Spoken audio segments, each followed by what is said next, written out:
marks tomorrow marks a decade milestone for the SADC Model Law on ending child marriage and protecting children who are already in marriage, which is the first instrument that Southern Africa have provided leadership worldwide to put a framework that really guides and provide, quality technical support and guidelines for our member states to review their laws, to enact their laws, to look into their programming, allocate resources, and prioritize an enabling environment to prevent child marriage, to respond when their children are affected, to provide, support mechanisms that are there. So globally, I would like to paint a picture to say, globally, statistics-wise, it is estimated that around 650 million women and girls who are married here, were married when they were children. And we have an estimated also statistics from UNICEF, which states that there is around an estimation of 12 million girls being married off, every year. And the global burden is shifting from Asia in statistics to sub-Saharan Africa, which is where Southern Africa is part of, where our progress is slow. And if we are not going to accelerate action, it will take us 300 years to eradicate child marriage. We don't have that time. And honestly, when there are estimations that have been said, if we work with the pace we are at today, we need to accelerate it 12 times faster so that we can show up to protect our children, to also protect the future and sustain, the development agenda for the region. So as we look at why we are here today, the focus really is to target three things. It's raising awareness on the SADC Model Law as we celebrate its decade of existence. And if there are colleagues from Eswatini, it was adopted in the Kingdom of Eswatini. So we are hopeful that you're also part of the gathering. And for us who are here, just try and imagine where you were 10 years ago and what you were up to. The region was setting that, and history have chosen you to gather here today online with Equality Now and SAYoF as young people of this region to take leadership and ownership to spring forward for the next decade, so that when we gather again in the next decade, we will be at a different space in terms of the numbers and the progress. So we are looking into raising awareness on the provisions of the SADC Model Law and hand it to you so that you can take leadership and organize around it. Also to equip you with knowledge, skills, and practical technical support around using social media, to accelerate advocacy actions for legal reforms, accountability, domestication, and oversight so that our member states don't sleep on duty. And then to strengthen youth-led advocacy. So we are hoping and looking forward to you connecting as young people, using your power with power to, power within, so that we collectively, drive the change towards a SADC where no child is going to be married off. So as we begin today's session, I encourage each of you to participate actively, share your experience, ask questions, test it out, and give yourself permission to be fully present. So whatever is going to stand in your way to learning, just pack it and you'll deal with it later. And then the fight against child marriage, really, it requires bold voice.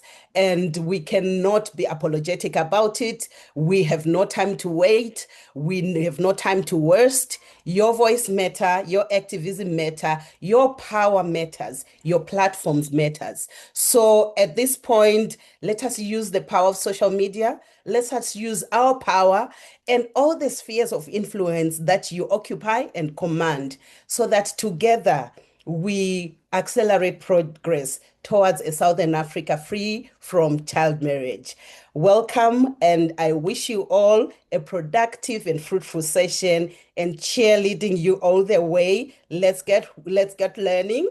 Let's practice, let's test it, let's take that power back to ourselves so that we can push member states to domesticate the SADC Model Law, to implement, to allocate adequate resources, to be accountable, to also ensure that the programming and all the policy framework and institutions are survivor-centered, and to give power to the children of the region and the youth of the region to hold mandate holders accountable so that this violation of rights become the thing of the past.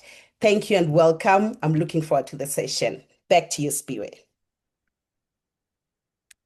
Thank you so much, Sally. That was a very powerful framing for everything we are about to do today. And just to say in the chat function, I am noticing a few colleagues from SADC, and I just want to give a few shout outs to some of the colleagues that we have in the call. I see we have JC Mzemba from Malawi, who's representing Young Women for Sustainable Development, Malawi. I see we have Jovita Pantaleo. Greetings from Tanzania. Please connect with Jovita. I see Sanbonani Amsakile Dlamini from the Kingdom of Eswatini. Thank you so much, colleagues. Please keep sharing and interacting in the chat function. And one of the other things that I would also like to ask is, please type in how you are feeling today, right now, in this particular moment in the chat function. And without further ado, we're now going to move to why and the heart of this training, a deep dive into the SADC Model Law on eradicating child marriage and protecting children already in marriage. And our trainer for this session is going to be Munashe Tofa, who is a program manager, climate change, health, SRHR at the SADC Parliamentary Forum, the very body that developed and championed the SADC Model Law. Thank you so much, Munashe. Over to you so that you can break it down for us on what the law is and what it means and why it matters for the advocacy work that we do. Thank you so much, and over to you, Munashe.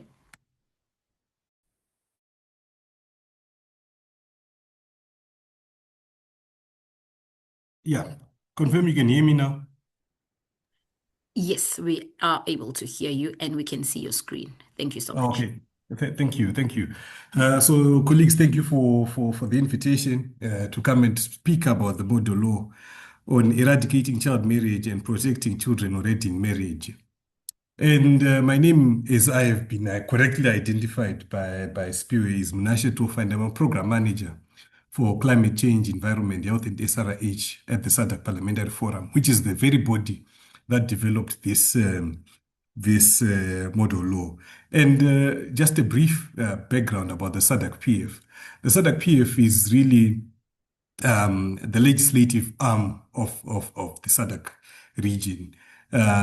Primarily, we are involved in legislative advocacy and capacity building of members of parliament, pretty much around all the sectors that affect the broader development of the region. We support also the initiatives of the SADC Secretariat, by also ensuring that the parliamentary arm or the legislative voice is heard through our body. We established through a treaty in 1997, and currently we have, I think, membership of 15 member countries who are part of the forum.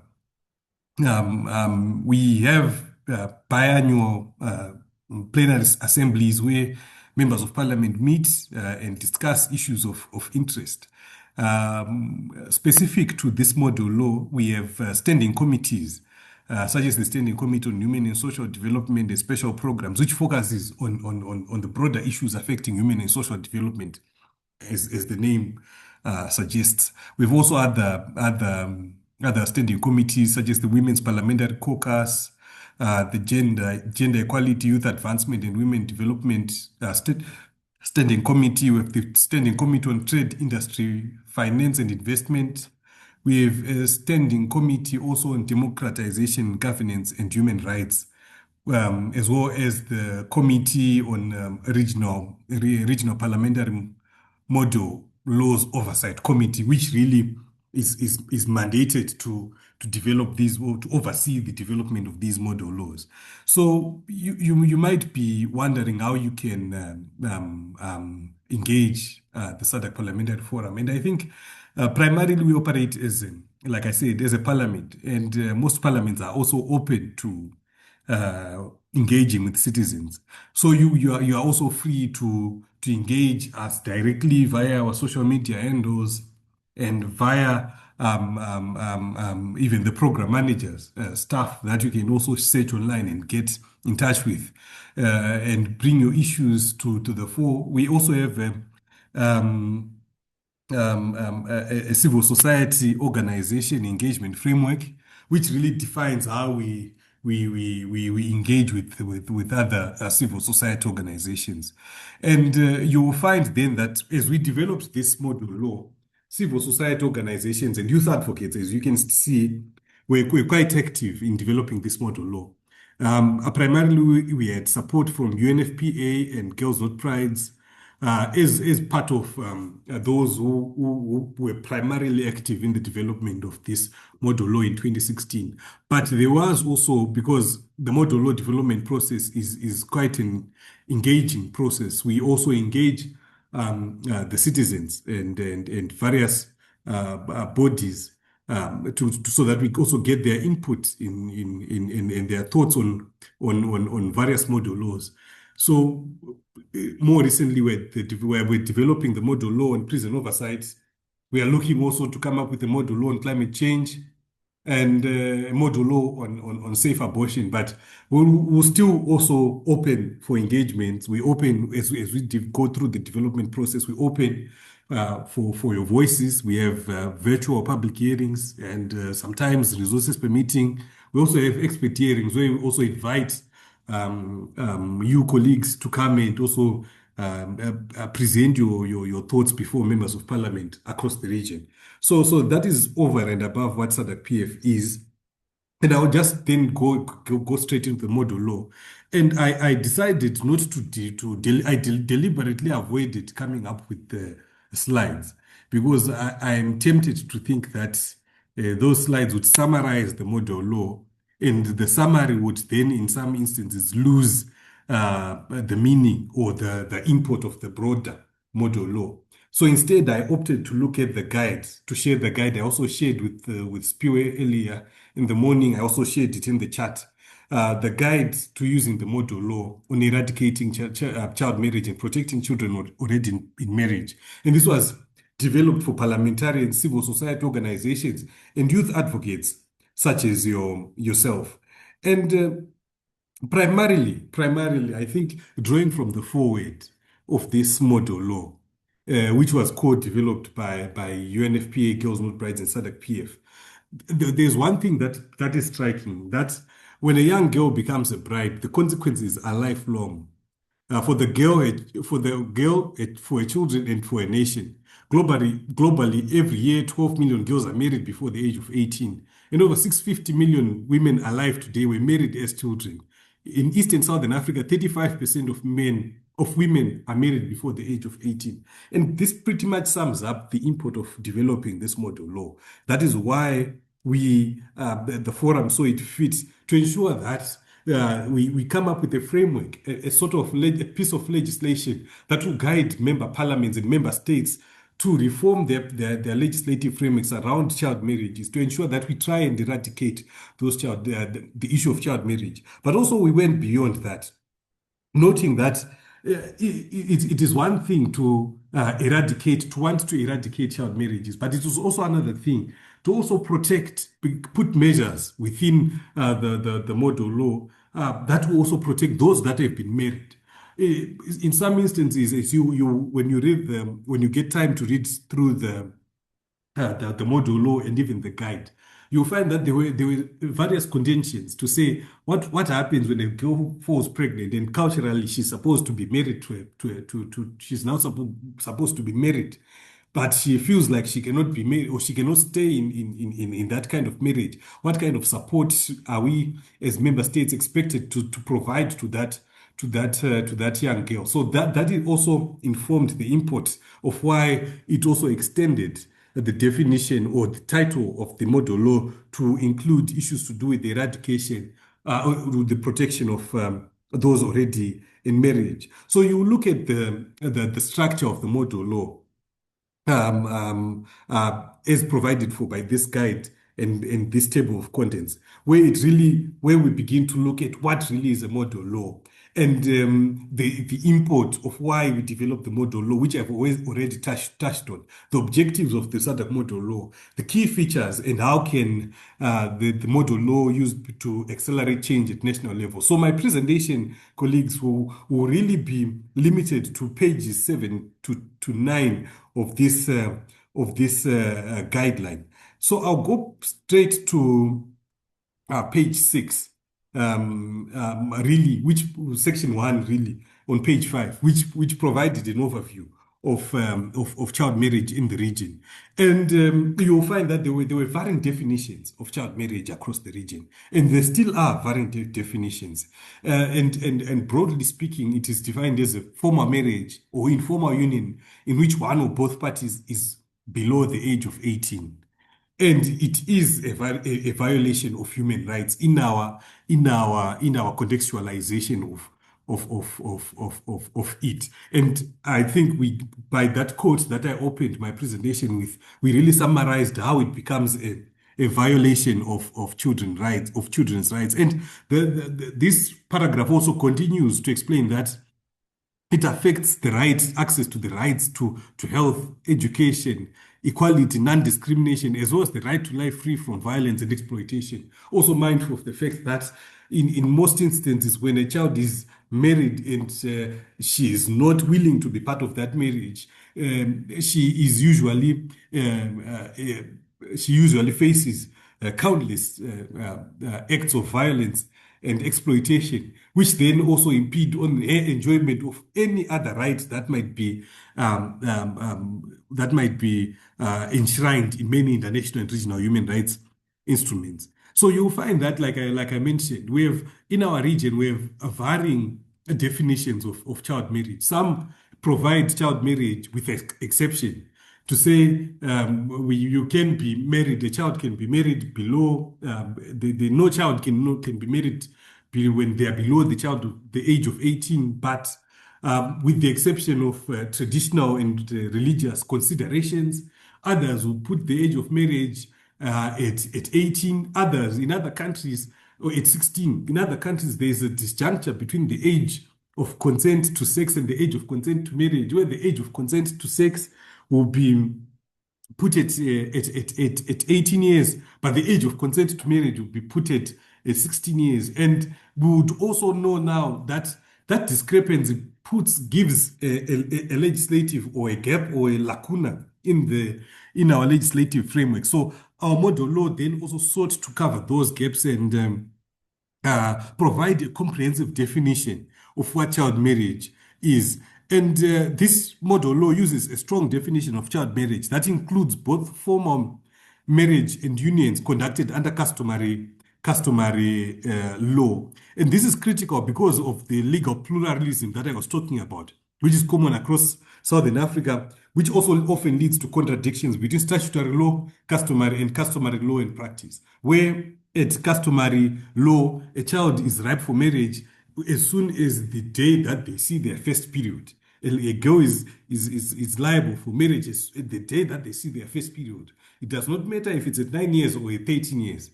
They become liable for marriage as soon as they see their first period. But in other whereas the statutory law would say no, the child can be married at the age of 18, and therefore we then also went to observe that child marriage is life-threatening health consequences for girls. And I'll be graphic about this. And there is this condition called obstetric fistula, where a child might rupture her organ when she's giving birth. And because they might not get treatment, the adequate treatment, it means that now they have a condition a condition of incontinence, where they cannot hold in their urine or their fecal waste. I'll be very graphic about it because these are the health consequences that girls usually face, as well as sexually transmitted infections. Because this person, usually this male figure who is married, is also sexually active with other women. In most cases, also when it is about religious and cultural practices, you'll find that this lady or this young girl is also married into a family with multiple wives, by men with multiple wives.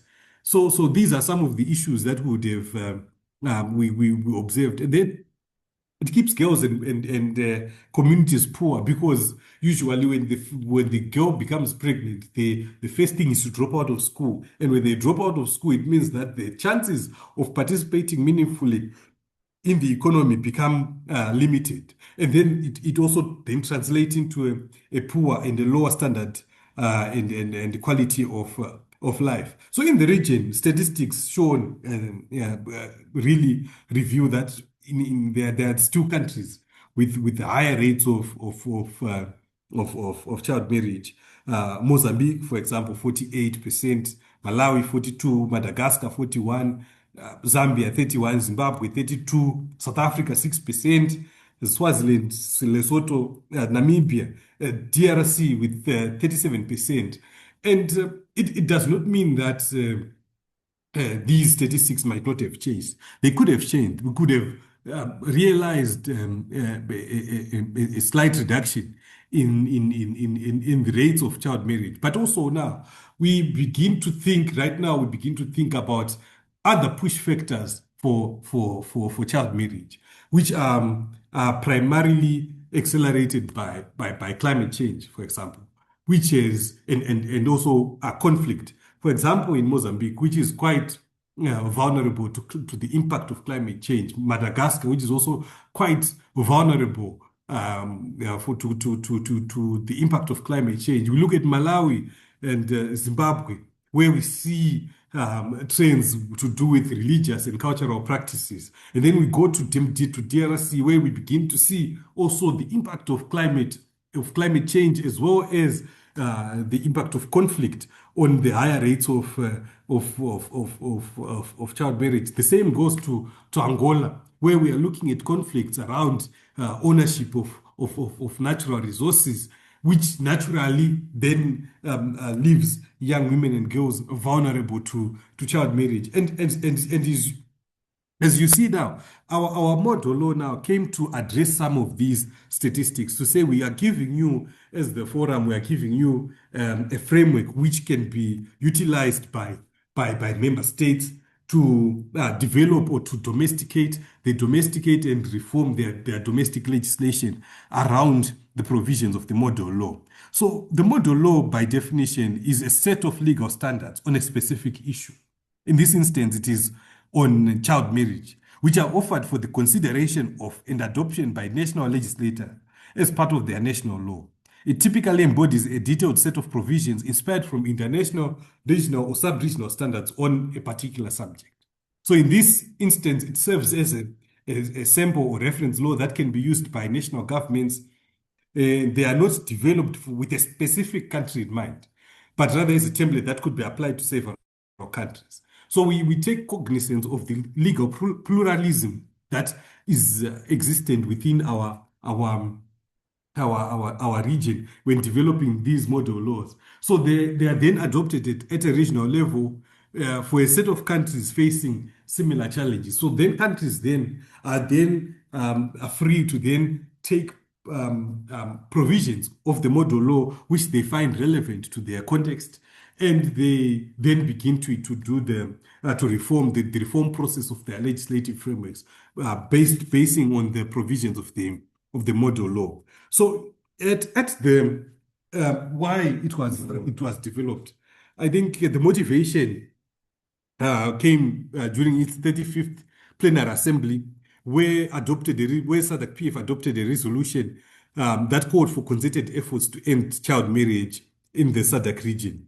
And then SADC-PF then created or formulated a working group with various UN partners, civil society organizations, and came up with this model law, which was then adopted in June 2016 at the 39th plenary assembly of the SADC-PF. And then it was also this process was preceded by a 2-year process, which was thorough and participatory and involved a wide range of stakeholders, including parliamentarians, policymakers, young people, experts, legal drafters, judges, civil society organizations, and UN agencies.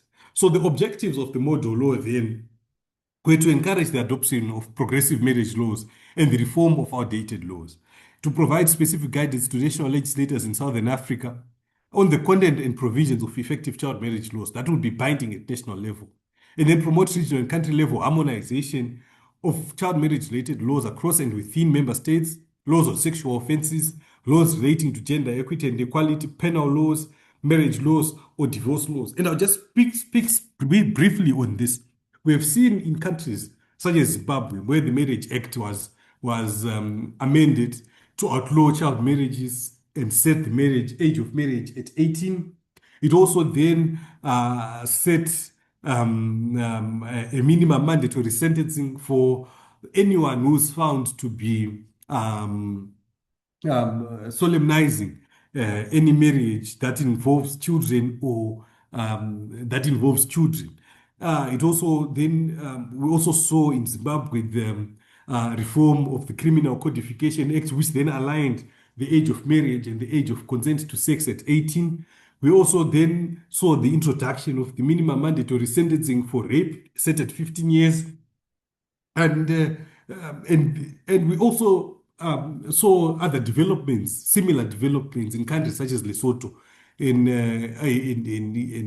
other countries, Zambia, in which have really tried to reform their marriage laws, as it were.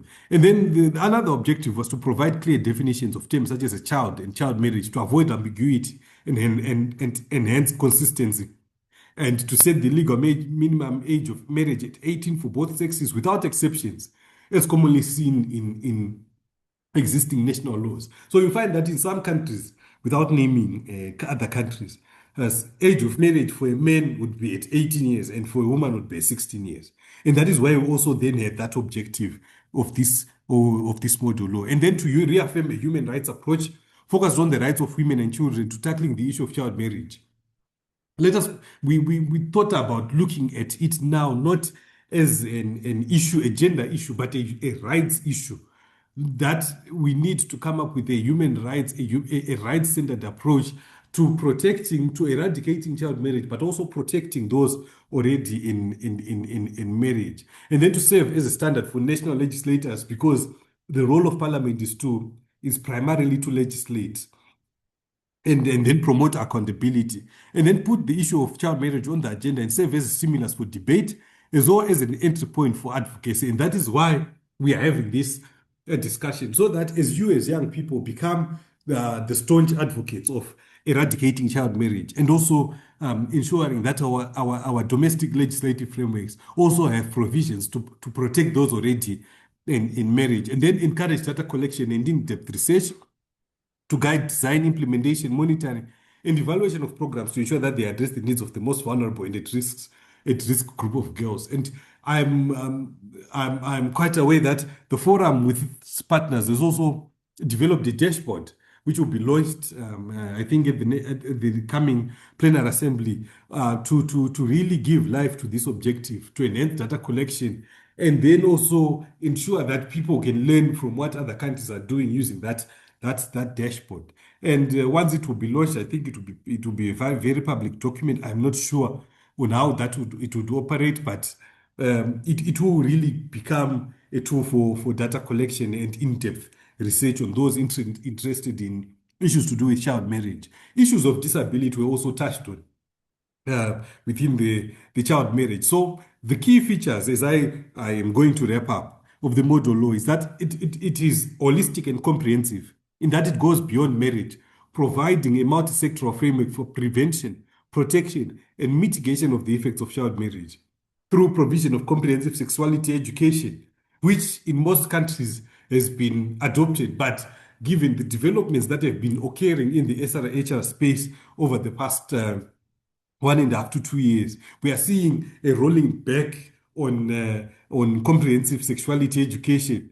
We also had a provision of asset building, improved access to health, education, and protection services, among others. And most importantly, it was drafted in a way that makes it possible to transplant its contents into national legislation without really linking, without effort and following clear examples. And a prominent example would be the Mozambican Malawi case studies, which really anchored the reform process of their marriage laws around the model law, where they really simply transplanted the model law into their domestic frameworks of legislation. So now at national level, and how you become quite critical, the model law can be used by lawmakers to fully or partially to domesticate its content.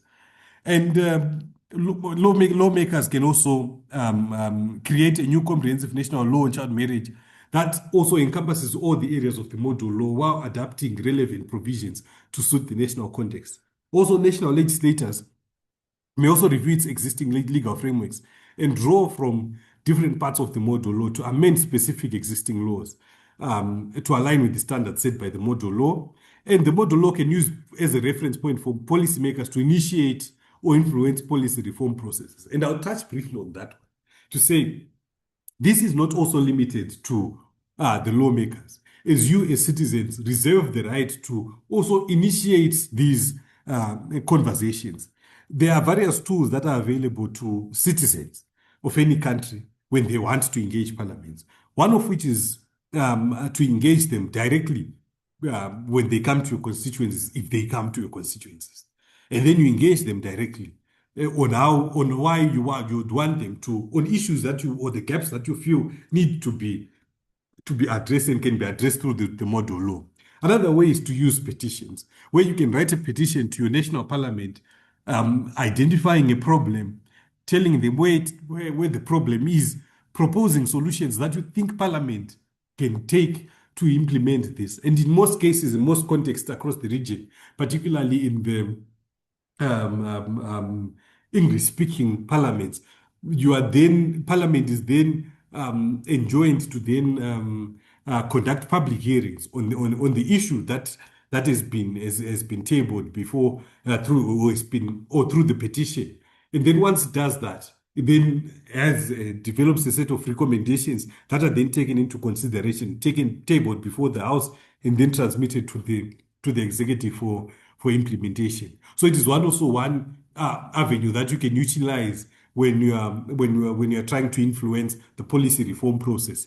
And also it includes provisions that can guide those who develop, implement, and monitor national strategies or action plans to end child marriages and are ready to implement. So I'll just conclude by touching briefly. I think I had one key factors that you can also take into consideration when engaging multilateral organizations and institutions such as the AU, SADC, and SADC-PF. And I summarize it using the acronym of Yes We Can. The Y meaning yes, the youth. Because we are young people, and because we are young people, I still fall within the same age bracket. We as young people tend to forget the power that we have, because we have the demographic dividend. In most of our countries, we are probably the largest population group, and because of that, we need to use our innovation, our skills, to really advocate for the change that we want to see when it comes to issues such as to these issues and other issues that we might not have talked about. And then the E stands for empowerment.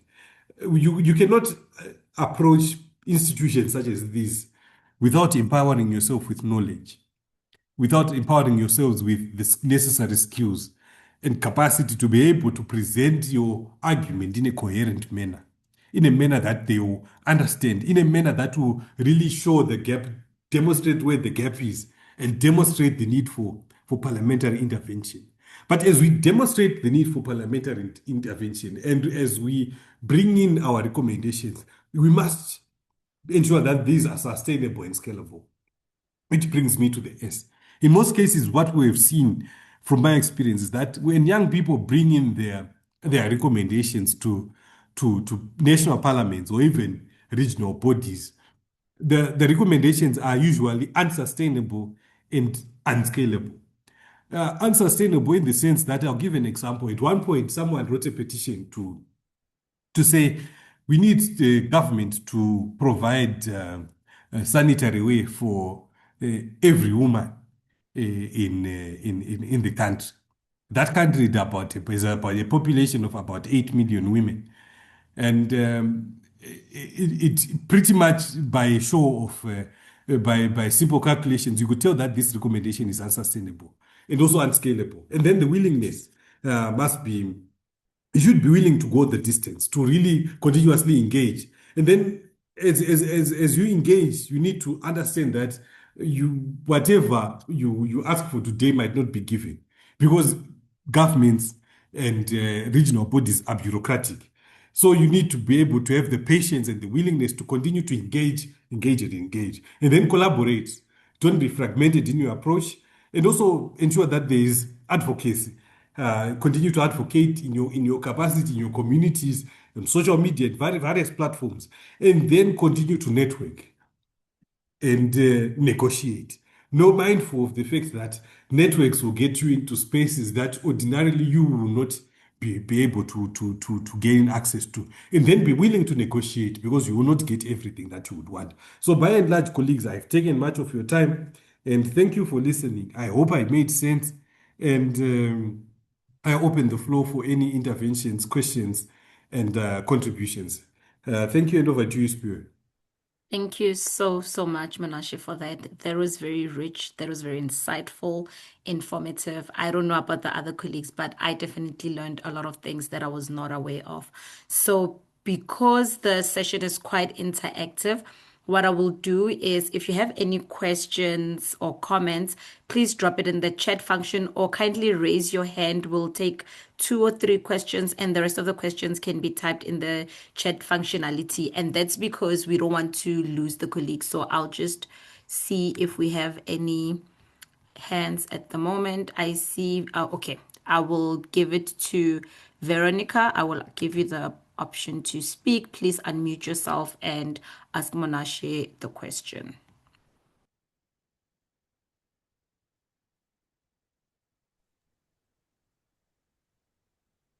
Hello. Hello, Veronica. We can hear you. Can you hear me, please? Yes, we can hear you. You can go ahead and but ask. I will speak in Portuguese.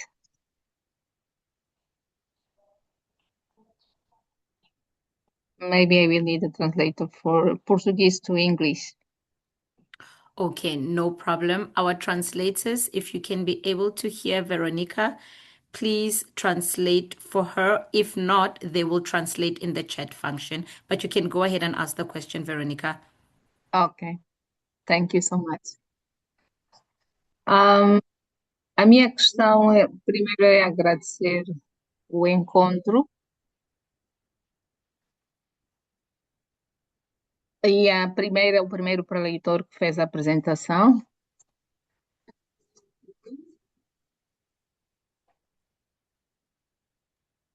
Apologies, Veronica. Dos aspectos muito pertinentes para o nosso lado, que tem a ver com um dos grandes problemas que influencia a gravidez na adolescência em Angola tem a ver com a contrariedade entre o Código Civil, ou o Código da Família e a Constituição da República.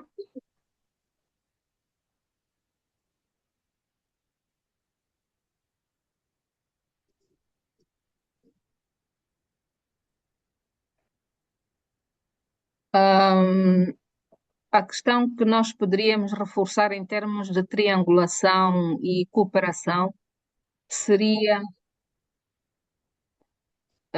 o trabalho entre as organizações da sociedade civil, o Instituto Nacional da Criança e o UNICEF, que poderíamos reforçar a estratégia do Parlamento infantil que praticamente fechou.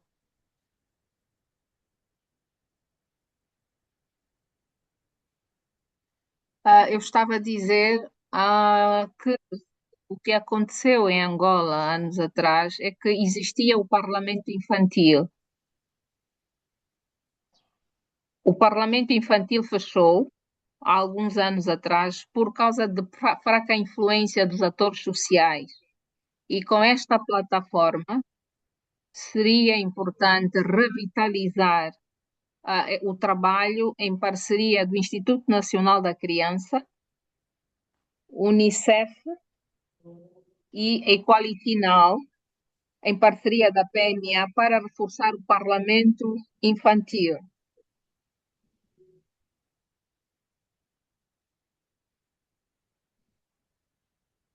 Conseguiu ouvir?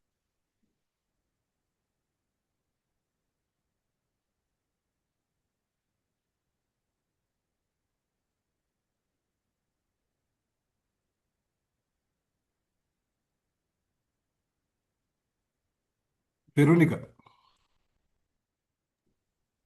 Okay, so Munashe, what I will do is just in case we're having any challenges with the translation, Veronica, please type the question again in the chat function, and then we will ask our translator to translate it to English, and Munashe will be able to respond to you in the chat function.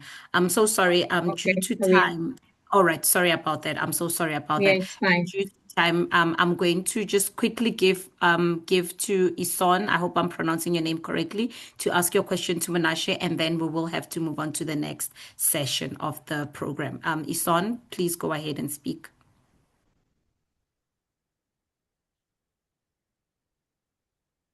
Please unmute your mic. Uh, are you hearing? Yes. Okay, good afternoon, everyone. My name is Izon. You pronounced it correctly. From Mozambique, a young MP, member of the Children's Parliament. And my question to the moderator or to the person who was presenting, Mr. I'm afraid to pronounce it badly, but Mr. Okay. Munashe. Yeah, I'm just Mr. Munashe. Yes, Mr. Munashe. I really like your name, Mr. I want to know, how do you evaluate the issue of initiation rights? Because after all, many times girls and boys participate in these initiation rights and are considered adults and so is forced to marry. So do the laws of the countries in the region cover these types of situations? Thank you so much.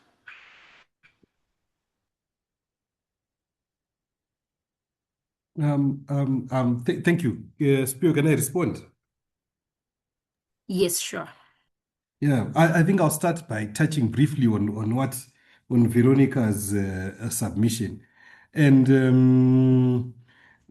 I think she mentioned, if I got her well, she mentioned something about the contradiction that is between their civil code, their family code, and their constitution, and she was feeling that that contradiction could also be in part contributing to teenage pregnancies in Angola. And I think if she can just confirm if that is what that is what I got from the first part of a question. And it pretty much falls in response. It pretty much falls when like this, when there is a gap between the various pieces of legislation. It gives a loophole which people can exploit usually. Yeah, they exploit that gap to ensure that if they want to marry a child, they usually exploit the gap that is really evident within the various pieces of legislation. And therefore, the advocacy point, which would be my response, is that as young people should be able to identify these gaps and then identify one member of parliament who's quite active in these discussions and then pose them to say no and then request for them to move a motion for them for the alignment of these various pieces of legislation. As young people, you begin also to even to come up with policy briefs if you have the capacity. If you don't, you also lean to our organizations such as Equality Now, which have the capacity to really come up with a policy brief on that specific issue that you are targeting on. And I'll then move briefly to Ison's question, which I'll also join with Paulina's question in the chat, which pretty much speaks about the discrepancy or the disjuncture between culture and the statutory laws, where in most cases you'll find that as soon as the young girls menstruate, they are taken through initiation rites, and boys are taken to the mountains, as in the case of with Lesotho, taken into the mountains and initiated. But the practices that are in some instances, the practices that are done when they are initiated are harmful cultural, harmful practices. And our model law also covers issues to do with harmful practices. And this is also covered in another model law, the model law on gender-based violence, which also speaks to harmful cultural practices and therefore need to do away with harmful cultural practices. So it really points to the need for us as young people to also begin to speak against this, against such harmful cultural practices, to say in as much as they are beneficial and they are relevant to our culture, but they also have the harmful aspect to our young women and boys, as it were. So it really falls on you as young people to also continuously advocate. What we do at regional level is to give you pointers to where the gaps are, to where the issues are. But at national level, it now requires you as young people, as members of that country, citizens of that country, to ensure that you to push forward your advocacy. Thank you, and over to you, Spiwe. Thank you so much for that. And thank you to the colleagues who have raised the questions. Please continue typing the questions. And I'll just like to read one comment by Tebogo Keukilwe, who says, I think the SADC should make laws that are a must follow for every SADC member as to protect children. Thank you so much. And thanks once again, Munashe, for that insightful presentation. And I hope one thing that we can take away from this is for us to understand that child marriage is really an issue, and the impact that it has on us, and to also highlight what we as young people can do to raise awareness, to challenge harmful norms, to advocate for the rights of girls across our communities. I hope everyone has been taking notes, because now it's time for us to quickly do a quiz. I'm going to, Munashe, before you, please stop sharing your screen from your end, and I will take over. Thank you so much. So I'm going to be sharing my screen. And what I'm going to ask each colleague to do is please take out your phones or your laptop, depending on how you are joining. Hopefully it's not going to be a challenge. And please type menti.com. I hope you can all see my screen.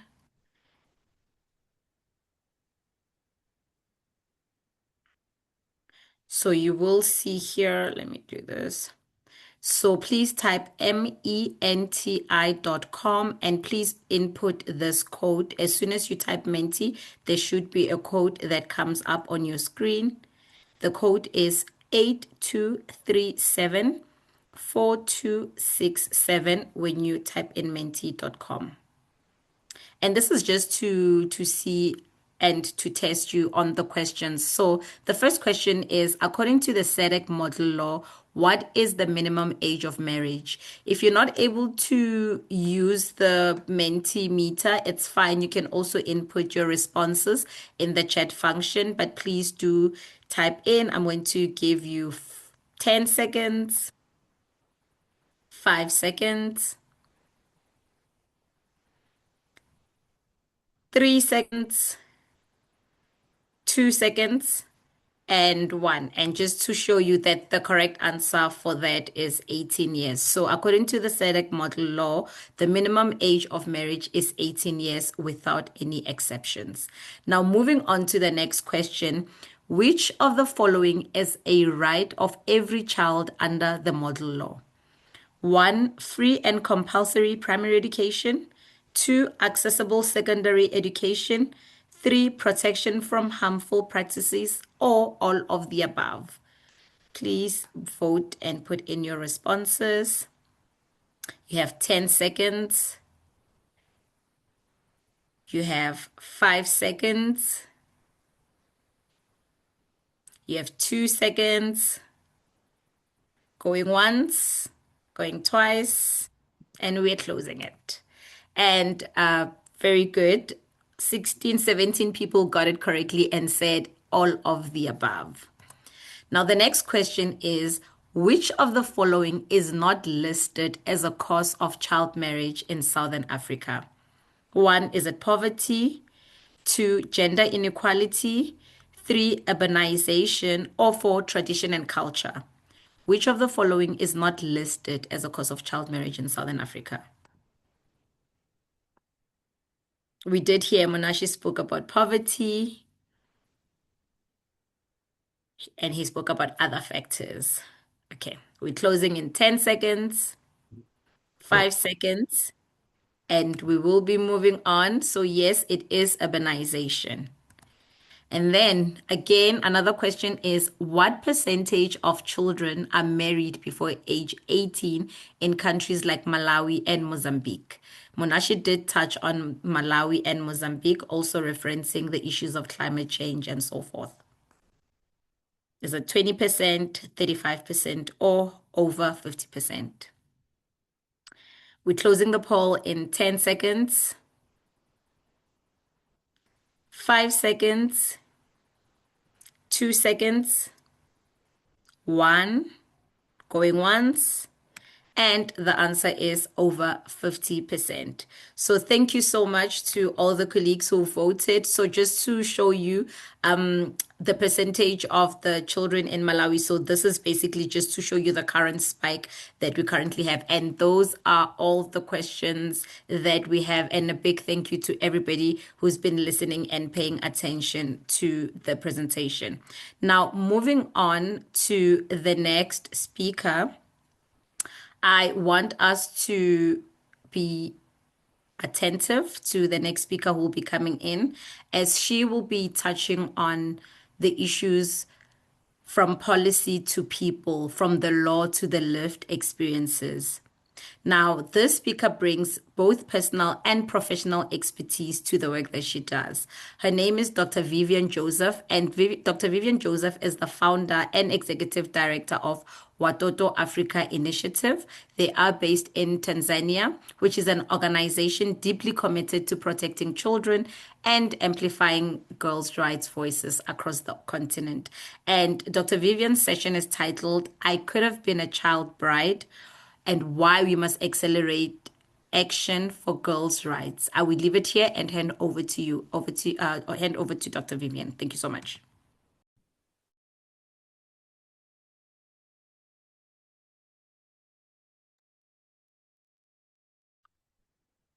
Dr. Vivian, can you hear me? Are you able to unmute yourself?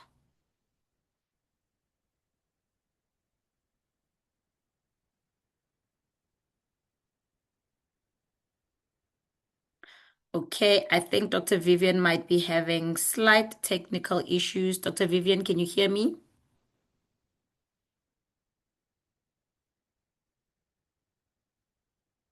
Okay, okay, I think you were unmuted, Dr. Vivian. Please let me know. If not, we're happy to move on to the next session.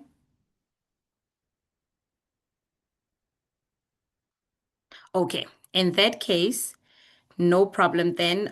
Dr. Vivian will just come up after the session. So now we're going to take it one step further, where the next speaker will be doing a social media presentation for us.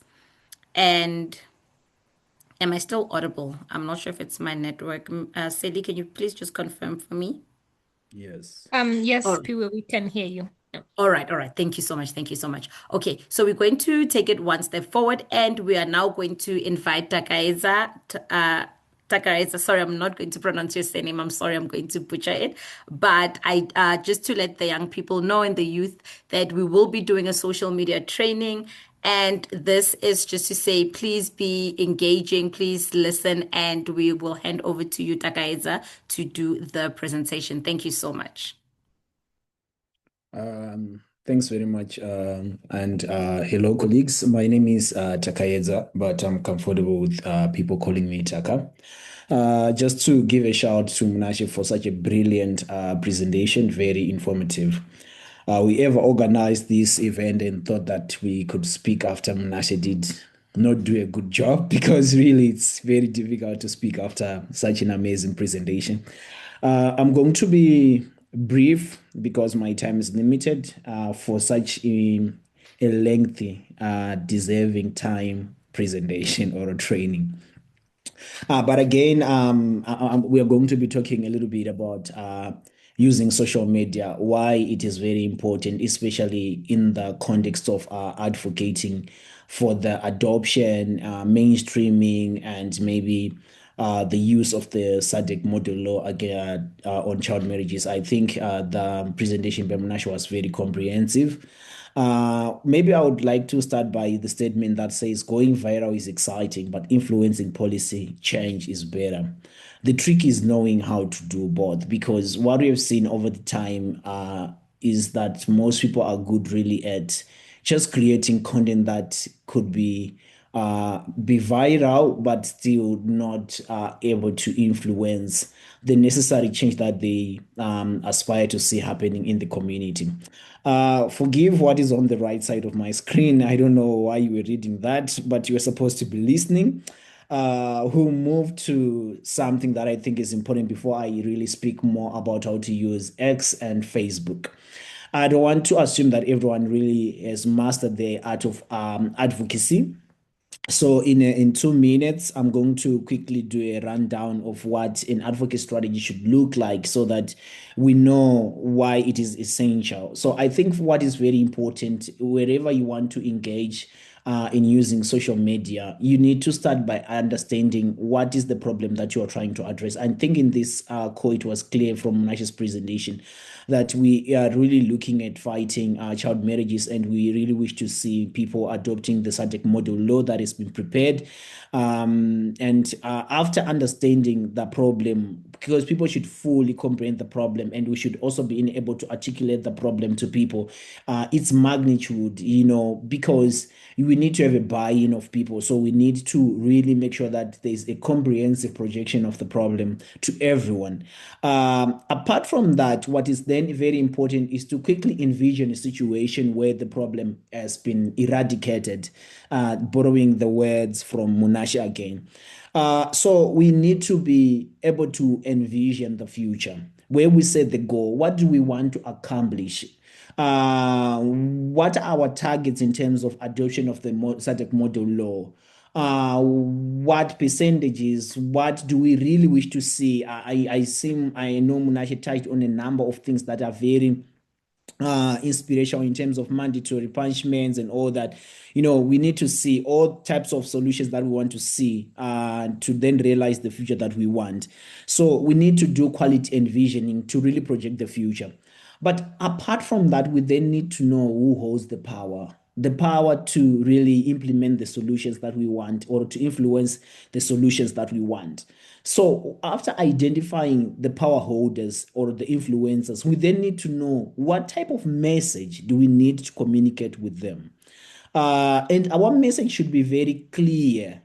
Sometimes people are quick to say we don't want child marriages. We want people who are really promoting child marriages to be held accountable. But how? It's also important. So we need to speak what we want to the latter. So in our advocacy, we then need also to be very thorough in our messaging. Then after identifying our message, we then need to know how are we going to deliver this message or these messages. So in my presentation today, I'm going to talk about use of social media, particularly the use of X and Facebook. So because of time, I'm going to try to really stick to 10 minutes. I'm also on a test to myself. So the biggest mistake in digital advocacy in posting the same thing everywhere and hoping for different results. Every social media platform has its own culture audience and superpower. And it is very imperative for us people who are really going to utilize social media as a tool or as an environment of advocacy to master the culture, to master the audience. Sometimes it's not about how many people have managed to connect to your message, but the quality of the people. Are these people the power holders? Are these people the influencers? So you need to master. I'll quickly start to talk about X, which is formerly known as Twitter. So this is really a tool that that is Sorry, Taka, become. I'm so sorry to interject. Please note that your slides are not moving, just in case you are talking within the slides. Apologies to interrupt you. Okay, right. Thanks for that update. Let me quickly try. I was really moving with my slides.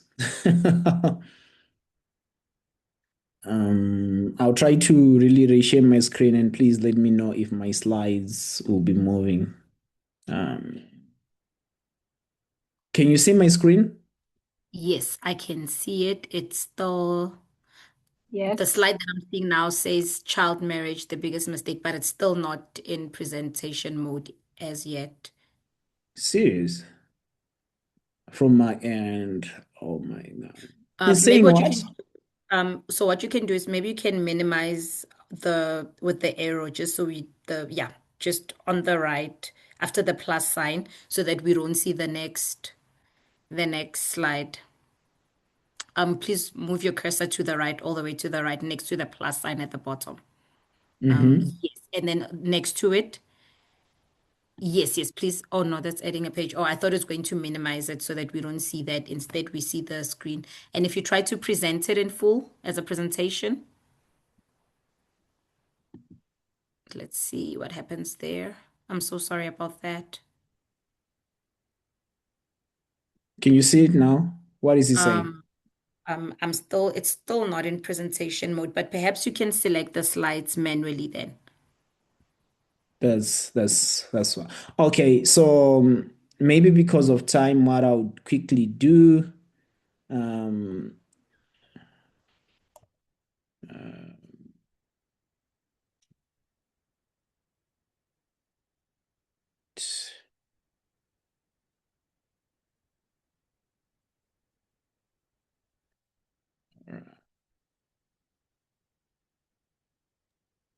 Taka, if you can, if it's not going to be a challenge, please, you can copy the presentation link and share it in the chat function, and then I'll try and present on your behalf. Sounds good. Let me just do that in 1 second.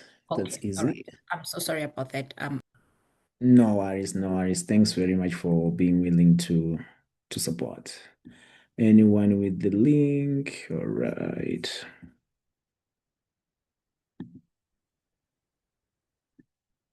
Okay.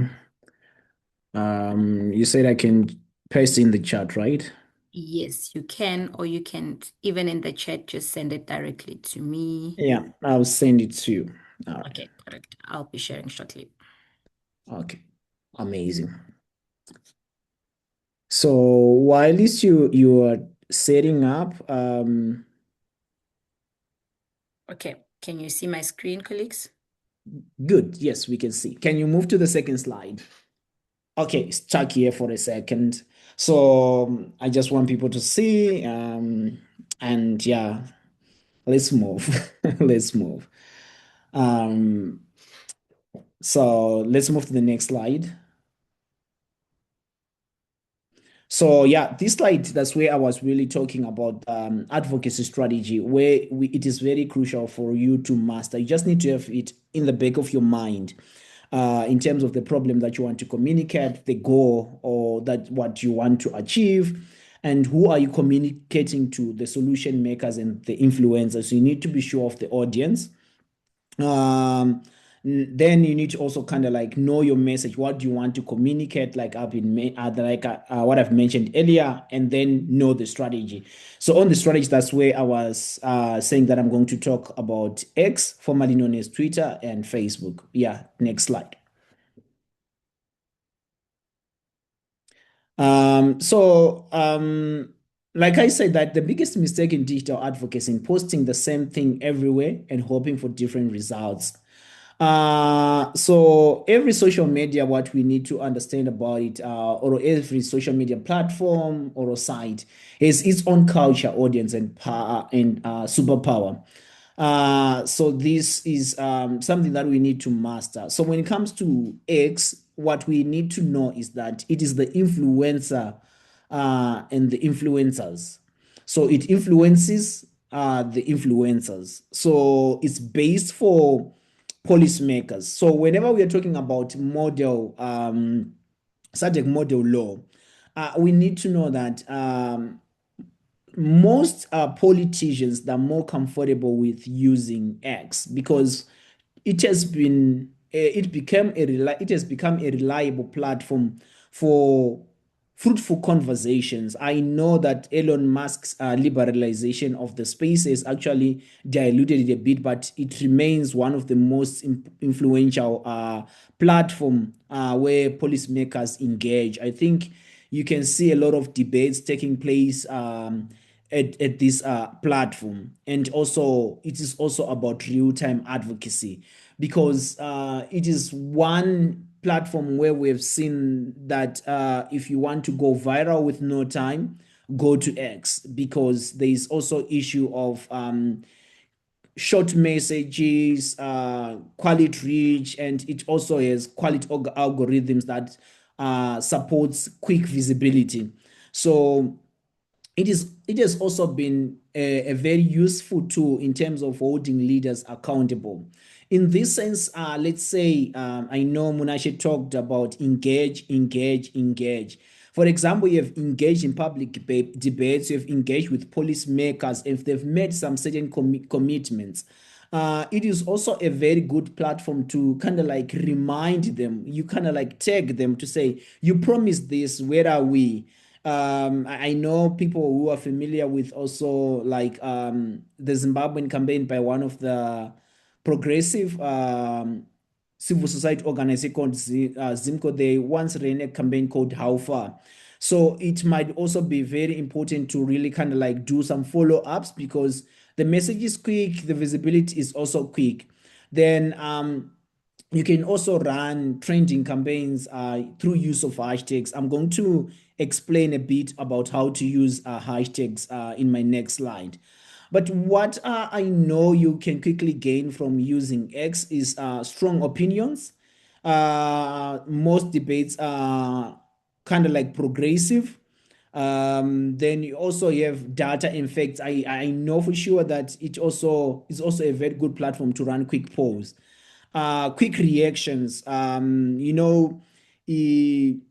People quickly react, and because of the use of the short messages, I know now it has been liberalized to accommodate longer text, but the tradition of using short text is still within the embedded culture of X or Twitter. So that is one. Then there's also issues of police asks. That's one also platform that we've seen a lot of police asks happening. But I know in Africa we are still lagging a bit as compared to other regions, for example, Latin America, for example, Swana and Europe. But again, this is a very good space for police asks and threads. I'll quickly talk to Facebook. Facebook is different from X. You realize that that's where you have a mixture of fun and building communities that are sustainable. You see at Facebook we have a lot of groups, these like digital communities that can survive for a long time. So Facebook is good for community mobilization. You can build a very long-term campaign where people can just come in and join, and it becomes a very public interfacing kind of community mobilization. So what you are starting to see is that here we're now starting to talk more about community mobilization, because whenever we talk about campaigns, we don't need to leave people behind. Because if we are to really talk about policymakers, some of their power, they drive it from the people, and the people really are the nave of political power. So when the people are kind of like speaking in one voice against something, that traction kind of like provoke policymakers or political bureaucracy to really take actions. So you can also do awareness campaigns. Remember, it's not only about talking to policymakers to say, change the law, change the law. You don't need to elevate yourselves so much to become voice of the voiceless. No, you need to elevate yourselves to a position of liberating others to become their own voices. So when we're talking about awareness campaigns, is we need to build movements where there is a collective voice speaking one issue with one voice and one direction to really influence positive change. There is an art of storytelling. I think now you're seeing that the psychology of engagement that has been embedded on Facebook by Meta is that there are reels, there are now abilities to share human stories and really to communicate your problem and to communicate your dreams and aspirations when it comes maybe to the SADC model law on child marriages. Then there is also the issue of event promotion. For example, you can live stream an engagement with maybe your parliamentarians, maybe you're attending the parliamentary portfolio committees with the responsible authorities regarding the issue that you are rallying behind, for, in this case, the child marriages issue. And you can then start to do live streaming, you can start to do live engagements where people can actually start to also post their thoughts and it becomes inclusive. You can then start to tap into even people who are not into the room. So that's also the advantage that then Facebook brings in this advocacy that we are engaging ourselves in. Then you need to also engage parents and community leaders. Sometimes we often look more into political spheres, ignoring where the challenge is being felt. So we need to talk about people who are probably experiencing these challenges, people at grassroots level. What is really prompting this? I remember when we were playing the quiz, the last equation on some of the causes was really issues around culture and tradition. And really community leaders are really strong strong power holders in this story, in this program or in this campaign. And we need to then engage them through Facebook. Now we are seeing a lot of traditional courts also being streamlined on Facebook, where we can also learn some of the challenges that we are experiencing when it comes to child marriages. So yeah, the quick wins are sharing human stories to really show that the issue that we are rallying behind is not a fictional issue. It is people behind it. People are being affected. Communities are being harmed. Young people are losing their right to education because of this. Their health is being affected. You can put videos, of course, with we just don't need to post videos, especially when it comes to children. You need to also observe some of the privacy guidelines that we need to observe. So I mentioned about live streams, community conversations, photos and albums, like testimonials, where we got wins, we are able to also celebrate our wins. I really loved one of the idea of the dashboard that Munashe mentioned. I think it's something that also you can translate to Facebook, where people have easy access and people also can easily engage. I think now we've got a lot of plugins that we can really put as extensions to these platforms. But again, as I wrap up, I know I've been, can we go to the next slide? As I wrap up, I know I've been given 10 minutes. I just want to leave you with this inspiration of where did we also kind of like get the influence of tagging and the hashtags. So why do we use a tag at that one, the at? I want you to think of it as a rope to tie something to the issue. So, for example, you want to communicate to the Minister of Youth, maybe you want to talk to the Justice or to Parliament, you're able to tag their Twitter handle or their Facebook page. So this is important to get the attention of the policymakers and leaders. Remember, we talked about the power brokers, we talked about power holders or solution bearers and influencers. You need to tag them to the issue. And sometimes you need to also know your allies and tag them to come and rally on the same issue that you're talking about. So this is about really reaching out to a specific audience that you want to talk to. And we can use this also to increase visibility and engagement. Because sometimes if you just post your posts and you don't take the relevant audience to really engage with it, it can be lost. Because remember, because of algorithms, maybe your member of parliament maybe likes soccer, so the only posts that are feeding to his feed or her feed or their feed is largely on soccer because of the algorithms, because of the catches and the cookies of internet and technology.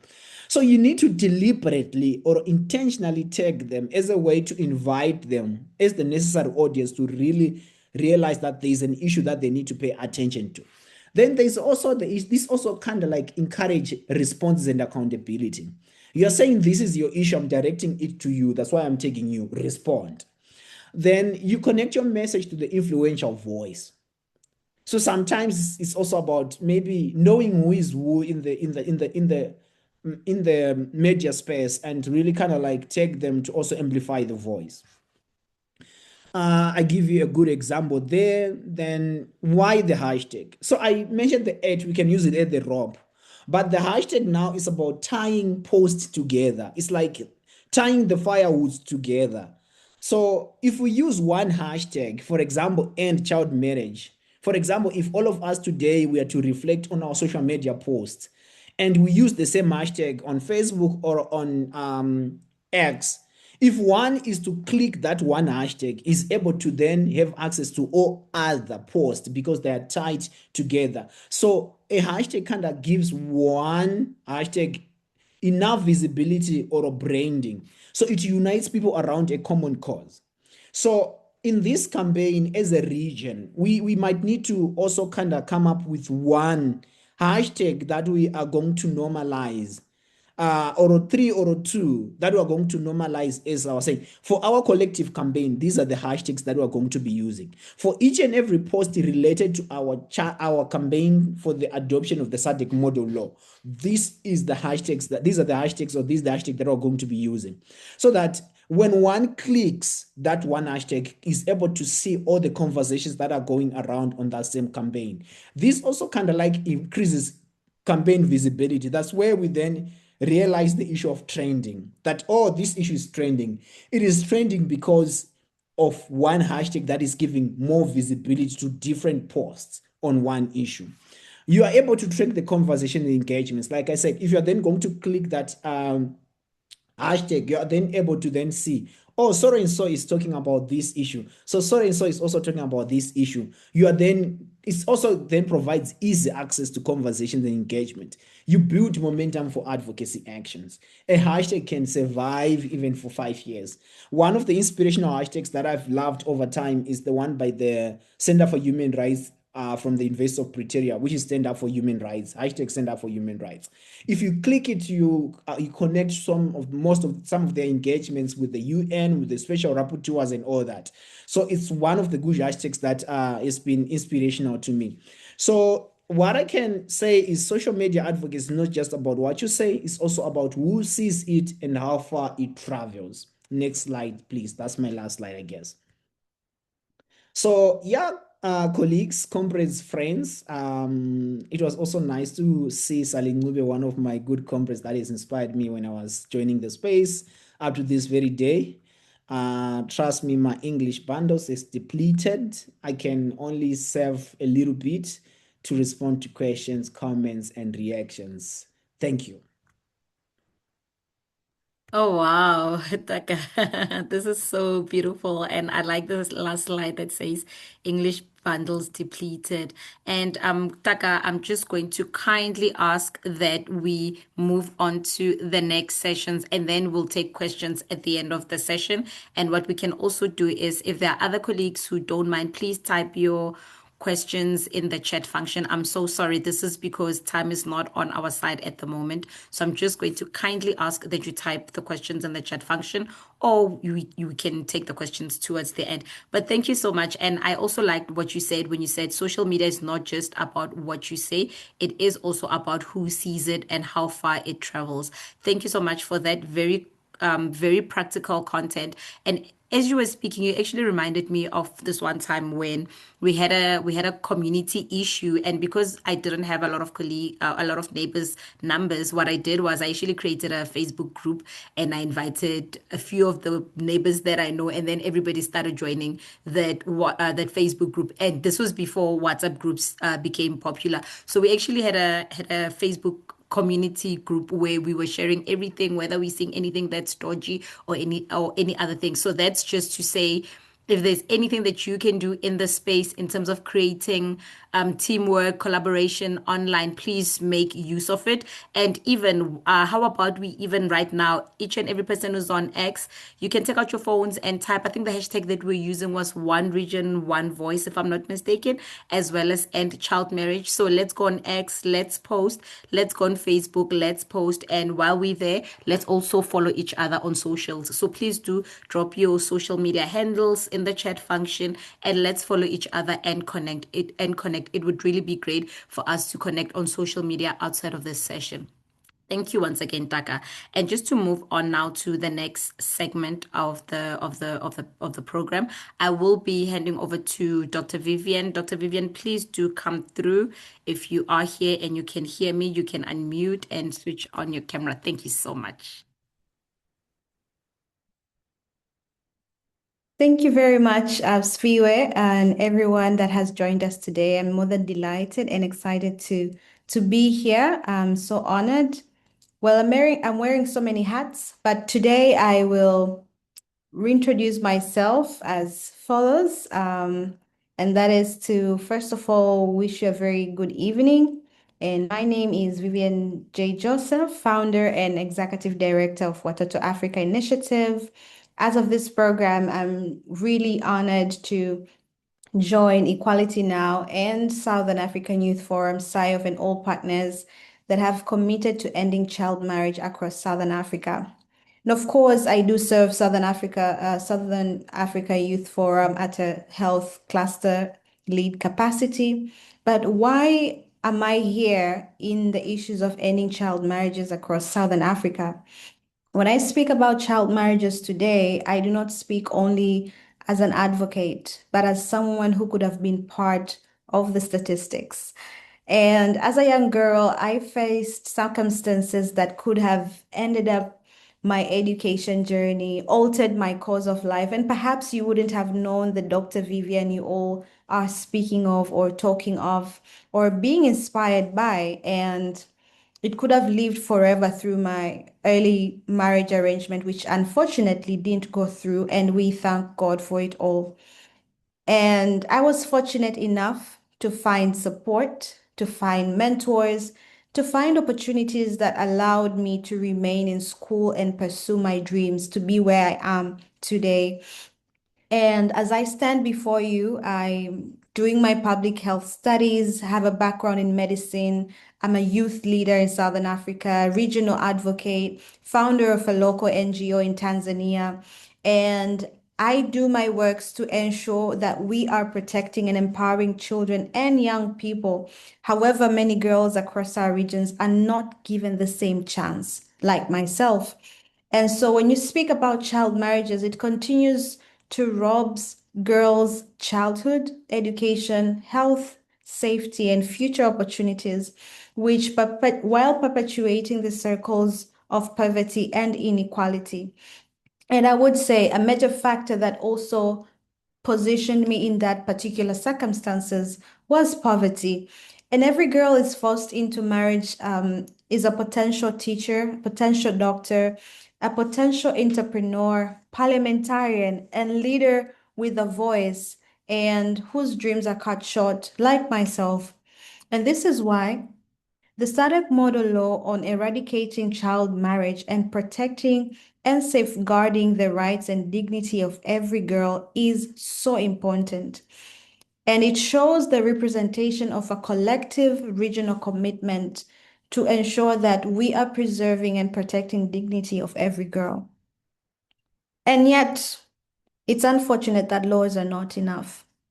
We need execution. We need implementation.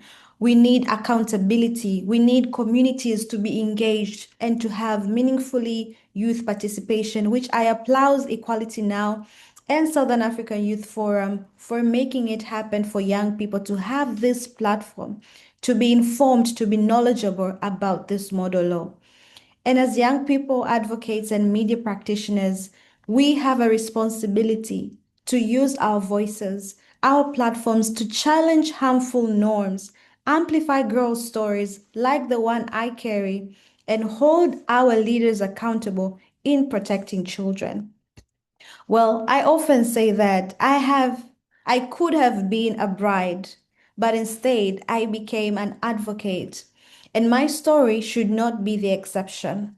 Together, let us build a Southern Africa where every girl is free to learn, lead, dream, and determine her own future. Thank you very much, everyone, for listening to me. But I believe this is a story that so many girls don't get an opportunity to turn out as beautiful and confident and smart like myself. And we have a role to play to ensure our member state countries are held accountable through governance and leadership by advocating using our social media platform to reach to those policymakers for the implementation of this model law. I thank you and submit.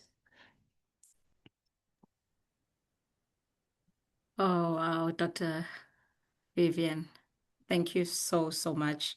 That was deeply moving and a very powerful reminder of why each and every one of us in this room need to work together to end child marriage. And more than that, thank you so much for sharing your story. I love the fact that people can be able to understand who you are beyond, the Dr. Vivian that they meet now, to say that whatever it is that you went through, it's definitely possible to become an advocate. So I really, really appreciate it.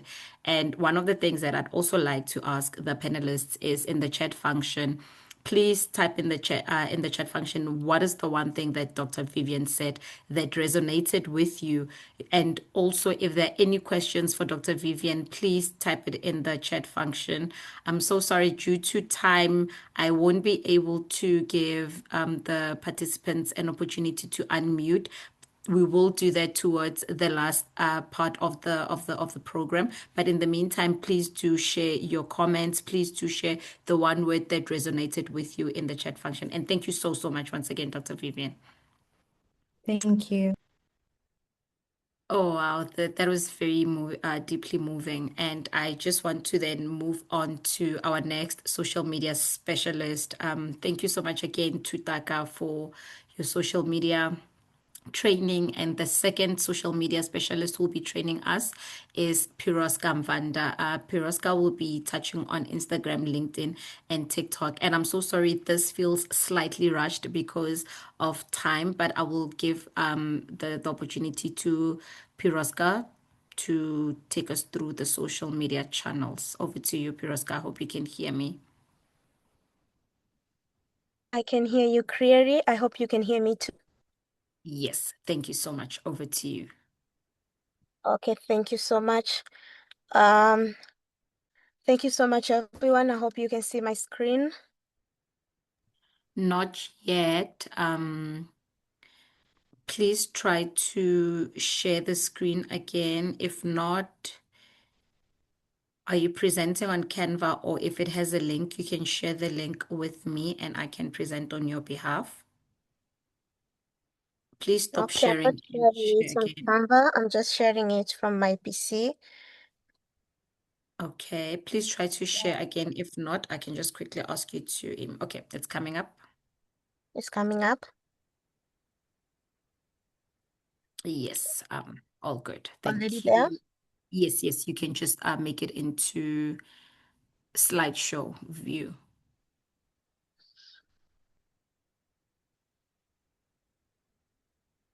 Okay, thank you, everyone. It was so happy to hear other speakers as they were speaking about the issue of the SADC model and how we can end this child marriage and how we are on the way toward that good, you can say, movement. As as we have been speaking, the time is not on our side, and I would like just to lash on the advocacy on the issue, on the main part of TikTok, LinkedIn, and Instagram. First of all, if you are the TikToker inside, I would like to get your comment on the chat. Let me know if you're a TikToker. Let me know if you're an Instagram buddies, because these are the platforms that are usually used by Gen Zs. And my name is Piroska, and I'm the founder of this generation organization that's based on the youth advocates and the youth, I can say, youth general matters. And to know more about me, you can just Google me. Let's go to the part of the presentation. As we know, advocacy has been changing quite, I can say, in a big part from how advocates were used back then and how advocacy has been taking right now, especially to the platforms like TikTok, Instagram, and LinkedIn. I wouldn't want to go through this introduction. Let me just go furthermore. For many years, advocacy has been relied on report, community meetings, petition, and media statement. But we can see that shift nowadays. We are moving from that. Advocacy is no longer about reports and community meeting and petitions only. People are shifting things. People are shifting, I can say they are shifting the ways. Today, social media has transformed from advocates. Now, young people are no longer need to wait for conferences, newspaper, or televisions, or interview to speak about important issue. They can just influence conversation through dialects, through their phones, and that is how we get to see social media is coming on the way. And I would like to pave a way on this social media and how you can do advocacy and it to become a easy task and an easy way to influence people to listen to you, to influence people to make decision and touch the heart of people while you are trying to convey your message. The old approach, someone can just speak, child marriage is wrong. But when you come to this approach of nowadays, you can see people are using storytelling. They show a live experience, they present data visual and create relatable content and encourage action. And to this, you can see now it is not about we are here together trying to end child marriage, but it's more about telling a story. Why are we ending child marriage? Telling a story of somebody, telling a story of Piroska in TikTok, in Instagram, in the way that can influence other people to act upon it. You can see how people now can even be just talking out through their rooms and they can be showing data, educating people through it in an easy way just through their phones. And this don't even require people to be people of well-known or people of well understanding. Even a normal person can do this. Okay, so just a quick question that you can be asking yourself right now. How do you make people care enough to act? Because creating content is just easy. Your phone, in your room, anywhere, you can put it in front of you and start speaking about a certain matter. You can have a story and start speaking about a story. But how do you make people care enough to act on your story? How do you they're touched on that story? Because now in the social media like Instagram, LinkedIn, and TikTok, you are not more likely to reach the people who are making policies. You are more likely to reach the people who are victims, the people who can bring attention and people who can bring, I can say, influence. This attention and noise and influence can now lead to the policymaker or to the government to act upon the certain matter. And we have seen this, how people, they have been using it. They create tension online. They create attention online. That attention later on make the government to give a statement. Let that tension make maybe the police later on to act on the issue. So the biggest issue is not just to speak about the story. The biggest issue comes on how do you make people care and act on your story? Because a lot of people are speaking story and they are very important. Let me tell you one thing. But the goal is no longer just to inform people. The goal is to influence their attitude, behavior, and decision.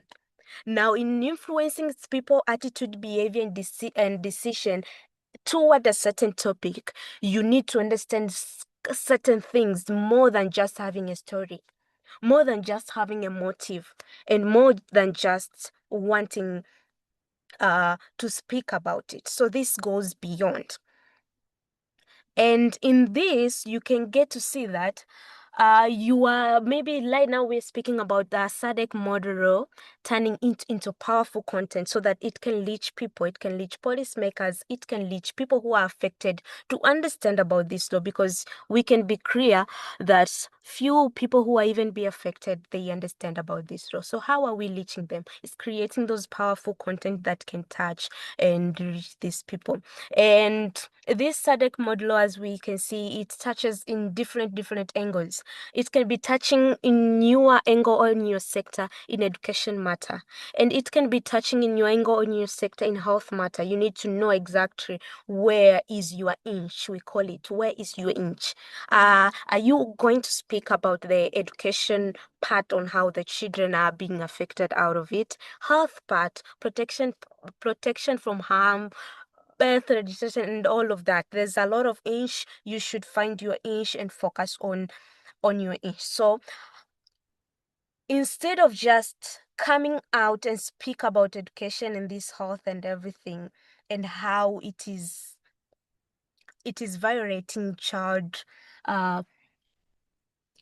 it is violating these children on how they can get their right to education or health and everything. You have to come with a creative matter. You have to come with a creating content. In example, you can be speaking about Amina maybe. At 14, Amina left school because she was married. What opportunity we're taking away from her? Instead of just starting, we have Amina in front of us. Amina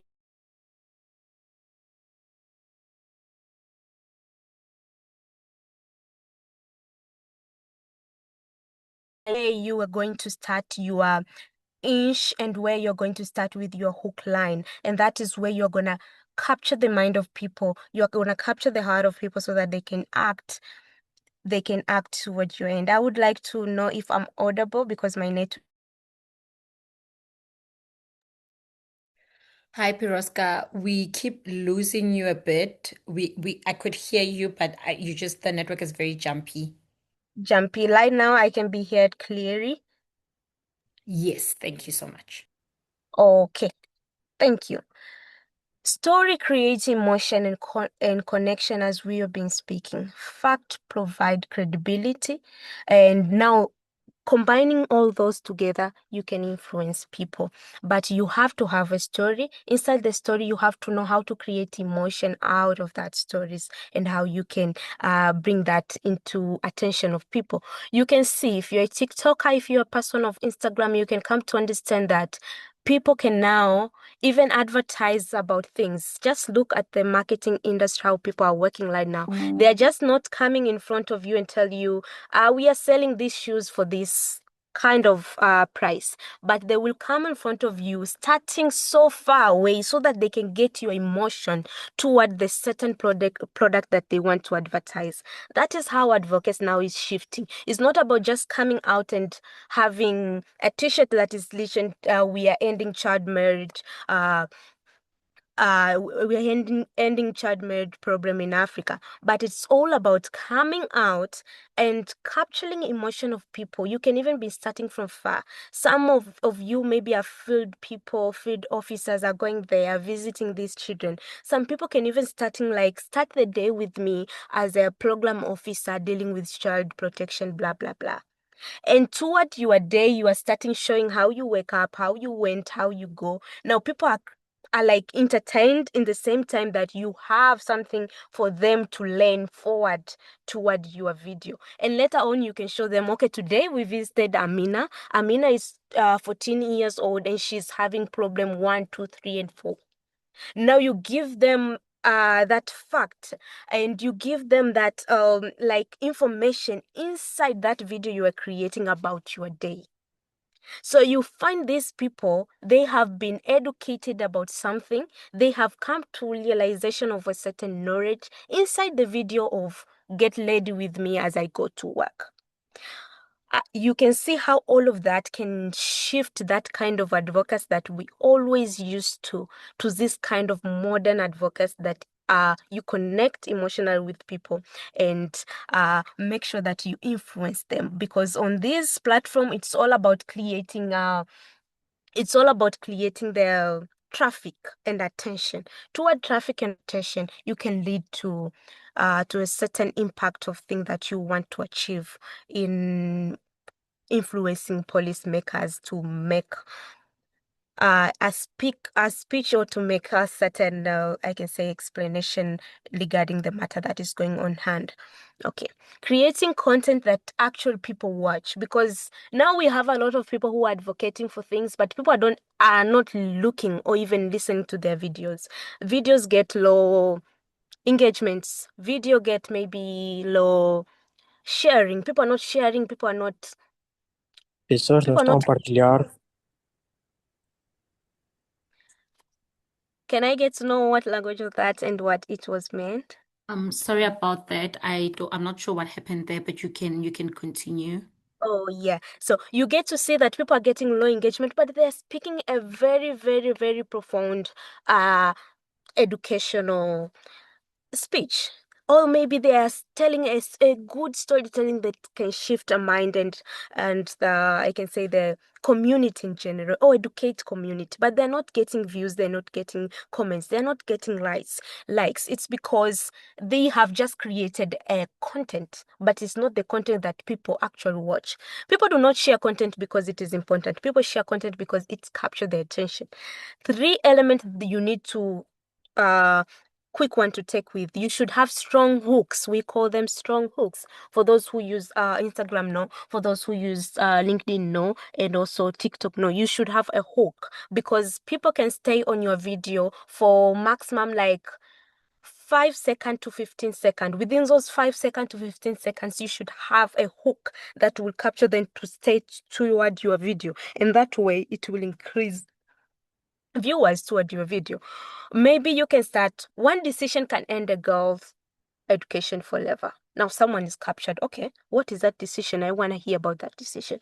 Or most people don't realizing this thing is happening, or this thing is still happening. You see, a child should be in school, not in marriage. Those kind of hook capture someone's attention, and later on you can continue with your video and your advocacy. And the other part is the storytelling that we have been saying every time. Even in your storytelling, make sure you have the hooks. And another thing that we've been talking about is using keywords. I think this one you have been hearing it all over the time. Use keywords. For Instagram and TikTok, we have been shifting from using hashtags nowadays. We are using keywords. The keywords that it will be easy for the algorithm to pick it. It will be easy for those AI machines to pick it and know who people should we push your content to, and that will be easy for you. And there's a lot of tools that you can use that can be Canva, CapCut, or Adobe Express to edit your video, and all of that can be very profound. And make sure you have more information about what you are going to talk about, more research, because going out there you can also meet people who understand these topics more and more. And I would like to end my presentation because time is very, very running, but I hope you have captured few things. And if you haven't captured a lot of things, please capture 3 things that I've been speaking about: having hooks while you are creating your content in these platforms. Second things is, please utilize storytelling while you're creating this content of advocating in this social media platform that I've mentioned. And the last thing is, make sure you use keywords. Be creative. Nowadays, we don't just speak, we end child marriage. You go beyond that. You make sure you are being creative. People can advocate for ending child marriage even if they're in the swimming pool. It just depends how you'll package your theme. People can advocate about it even if they're sitting on their bed nowadays. Guys, I'm just waking up right now. I have found 1, 2, 3, and 4, and 5. Can you just imagine something like that? You see, you are capturing the attention of people. You are capturing their emotions. And that is more about advocating in this modern world. Remember, visibility does not always equal impact. Advocates should aim to change knowledge, attitude, and behavior of people. Thank you so much. And it is me, Piroska Mvanda. Back to you, the host. Thank you so much, Piroska. And also, we are definitely going to follow you on TikTok based on the amazing presentation that you just gave us. And also just to say in the chat function, I can definitely assure you that there are some TikTok baddies and some Instagram baddies in here. So a big well done. But one of the key takeaways that we can also use with this presentation is we most of us have our we are a part of, this can be an organization that you just started. So go out there and create a TikTok account for your organization. Don't be afraid, or even create a TikTok account for yourself and advocate for the work that you do. Thank you so much. And moving on. And also just to say, we will share all the presentations, so you will be able to get all the presentations from today's session. Thank you once again, Piroska. And just moving on now to the next speaker. And I'm so sorry, we slightly running over time, but just to please stay with us. If you need to maybe drop off because of other commitments, you can. But just to say, if not, please do continue with us. We have two amazing speakers. Three actually amazing speakers. So the next speaker is Mr. Navar Chayelela. I hope I'm pronouncing your name correctly, from Zambia, and General Secretary of African Alliance for Ending Child Marriage. Thank you so much, Mr. Navar. Can you please unmute yourself and switch on your camera? Over to you.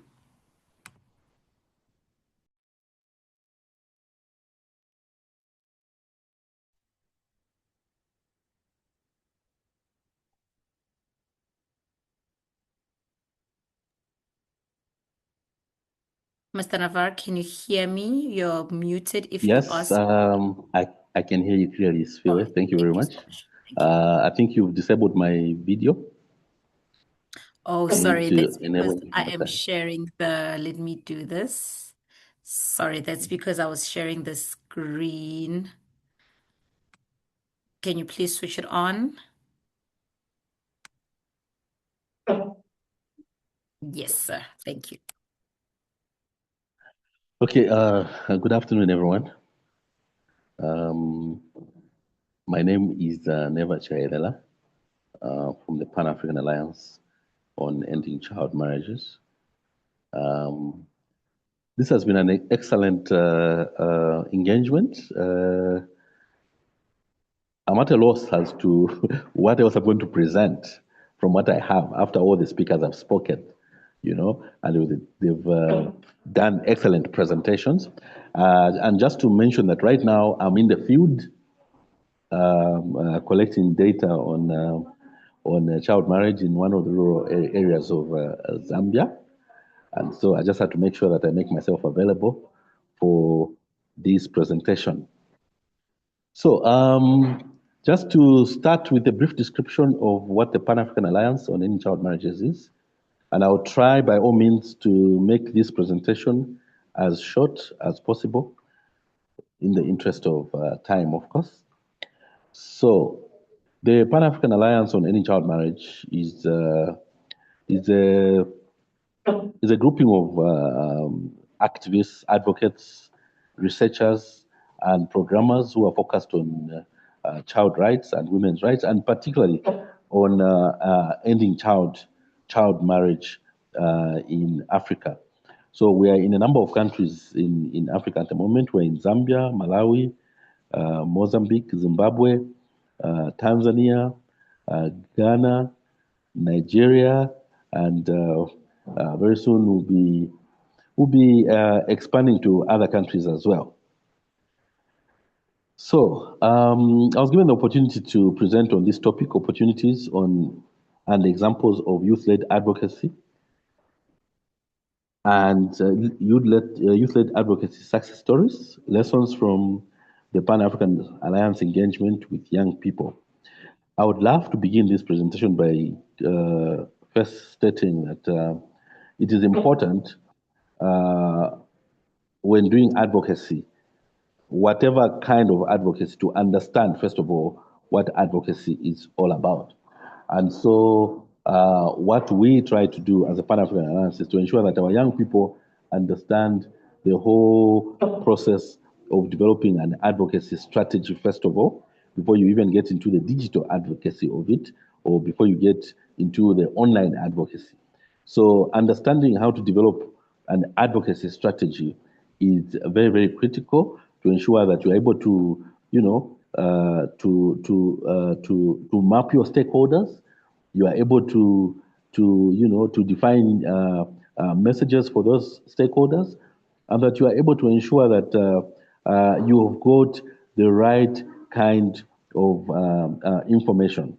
So as a Pan-African Alliance on Ending Child Marriage, we emphasize evidence-based advocacy, whether it's digital advocacy or offline advocacy. The evidence, the data, has to be the most convincing part of the message, apart from the other subliminal elements of the advocacy. And so, what are some of the opportunities that we've identified as a Pan-African Alliance on ending child marriages in terms of particularly digital advocacy? Well, there are so many opportunities right now. There are so many opportunities, as others have ably pointed out already in the various presentations. With the advent, for example, with the advent of AI and digital innovation, digital advocacy or youth-led advocacy has become easier and more fun to do. So it's a fun thing, for our Gen Z to actually engage in digital advocacy with the advent of AI and digital innovation. So digital civic engagement as well is made far much easier with the tools that we have. And for us as a regional and continental organization, we emphasize on knowledge sharing. Knowledge sharing is very, very, very important, even as we develop our various digital advocacy campaigns. So regional and the continental youth networks working together to develop messages around, for example, we're talking about the SADC Model Law. We're talking about the SADC Model Law in developing our national legal frameworks. We emphasize that these groups of young people work together, share knowledge, share the tools that they're able to use to engage in digital advocacy. Of course, the others I've already mentioned, the various digital media platforms that are available: Facebook, TikTok, Instagram, X, WhatsApp, YouTube, and so on and so forth. We also want to emphasize the fact that this digital legal advocacy that we engage in has to be very, very straightforward and not very, very complicated. Because what we've noticed, for example, in places like Zambia, our legislators are not very technologically savvy as our Gen Z who develop these legal advocacy campaigns. And so we have to make sure that the advocacy itself is something that our policymakers and our legislators can easily understand and appreciate, and be able to engage effectively. So, as the Pan-African Alliance on Ending Child Marriages, we agree with what has been shared so far in terms of what are the platforms that are popular with our young people in order to engage in this digital legal advocacy, and we hope that as AI, for example, develops from generative AI to super artificial intelligence, more tools will come on board, and more tools will become on board to simplify the work for our young people to develop their digital advocacy campaigns. Let me also point out that in terms of youth-led advocacy, there are also other tools that we sometimes we do take for granted, and we do take for granted, and we don't tend to use them. And these are things like theater for development. Theater for development is a very, very powerful tool. We've recognized this even in so many of our countries where we are present. Theater for development is a very, very powerful tool for use in youth-led advocacy, as well as the usage of community radio stations. Community radio stations are also very, very powerful tools in engaging youth-led advocacy. A number of people have talked about storytelling and personal experiences. All these come into play when you use theater for development, as well as other tools like community radio stations. Another opportunity that I can mention here is the advent of Starlink. Now, our young people are not only confined to the cities and towns where there's electricity, where they have access to internet provision, but they can also engage in digital-led advocacy right at community level in the rural areas where child marriage is at its peak, as given by the data in most countries. So the advent of Starlink is a change, is a game changer in that with Starlink, of course, you have to consider the cost. With Starlink, you can have internet access anywhere on Earth, even in the most remote communities of our countries. And so this is very, very important. And quickly to talk about what has been our experience as the Pan-African Alliance on Ending Child Marriage in engaging with young people. What we have realized is that community mobilization against child marriage is a key element of our youth-led advocacy. Our young people engaging with traditional leaders at community level, our young people engaging even with policymakers, okay? These the district level policymakers and so on and so forth is a key element of youth-led advocacy. And digital campaigns promoting adolescent sexual reproductive health are a very, very important element as well, because we know that teenage pregnancy is a huge driver of child marriage in most of our countries. And so our campaigns promoting adolescent sexual reproductive health are another key element that I want to mention here. And youth participation in policy and legislative processes is another key process that we encourage our youth in the Pan-African Alliance on Ending Child Marriage to basically engage in. And quickly to just mention one or two examples of success stories, I wish to mention the Pan-African Alliance Young Women's Council. Now, this is a group of young women who are focused on engaging in research, that is data generation, as well as digital-led advocacy. They engage constantly in social media advocacy, developing different messages and sharing these on all the platforms that have been mentioned.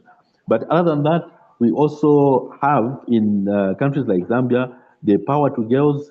This is a young group of girls who are able to engage in advocacy and engage policymakers and parliamentarians on issues to end child marriage and sexual reproductive health in general.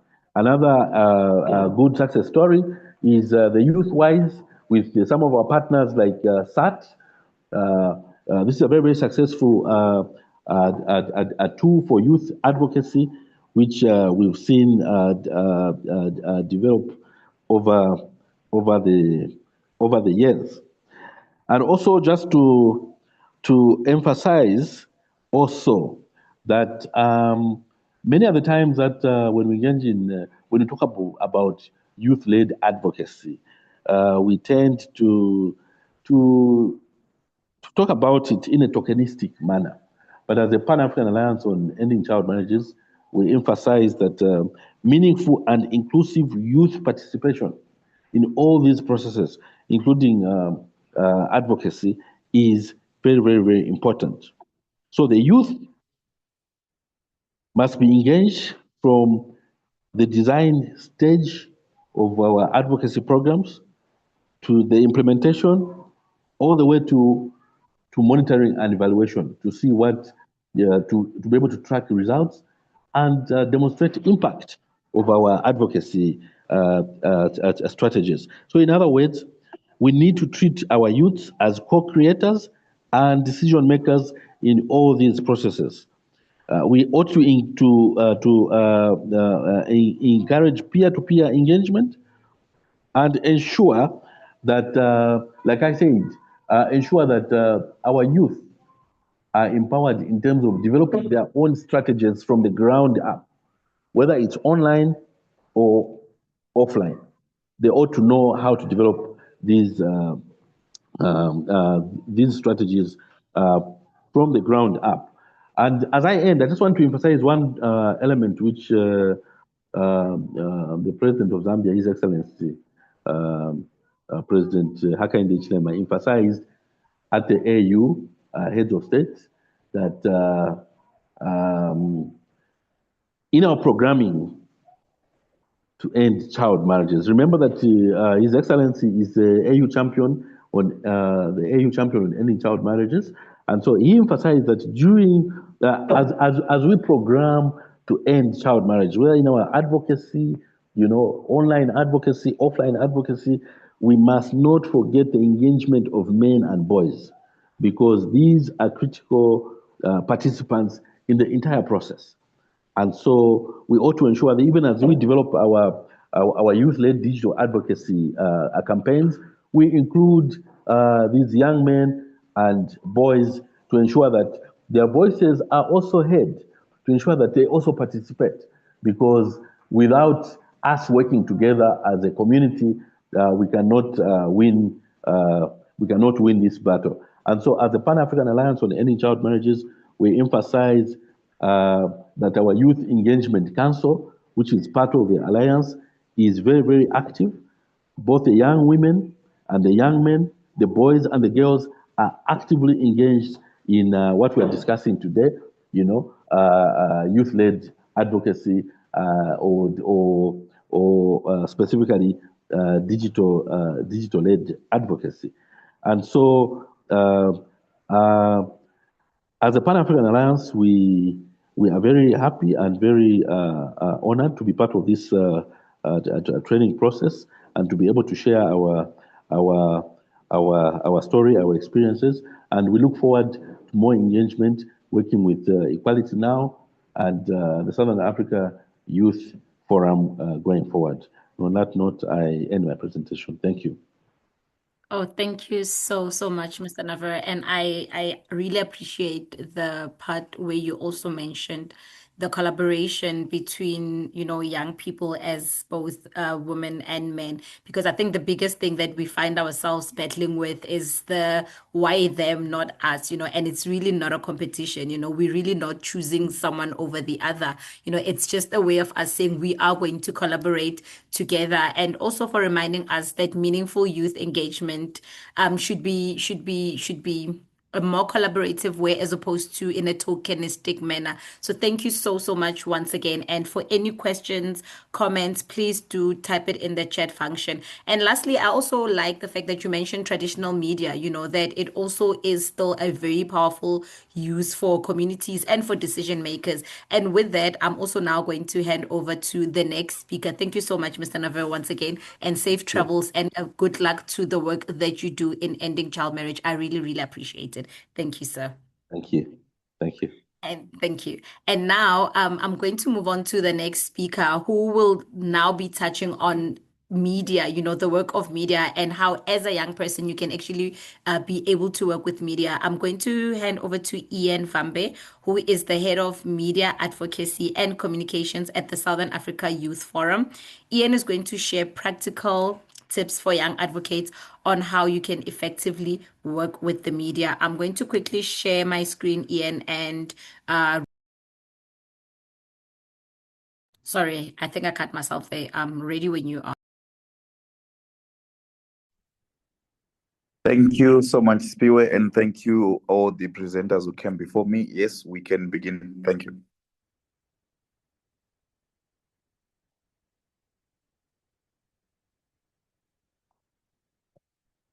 All right, there we go. As Spiwe is sharing the screen. So basically what I'm going to do is we're going to share 7 tips on how we as young people can effectively engage the traditional media for our work to be amplified and to reach the voices and key stakeholders that matter in all the work that we're trying to do. So remember, when we talk about traditional media, we are making reference to the radio, television, and newspapers that has already existed before the advent of the new media. That, of course, is social media, which Tagayedza and Piroska earlier on presented on. Good job, guys. Thank you again. Now that we have been trained, how do we get to the airwaves is the conversation, and that's where we are going.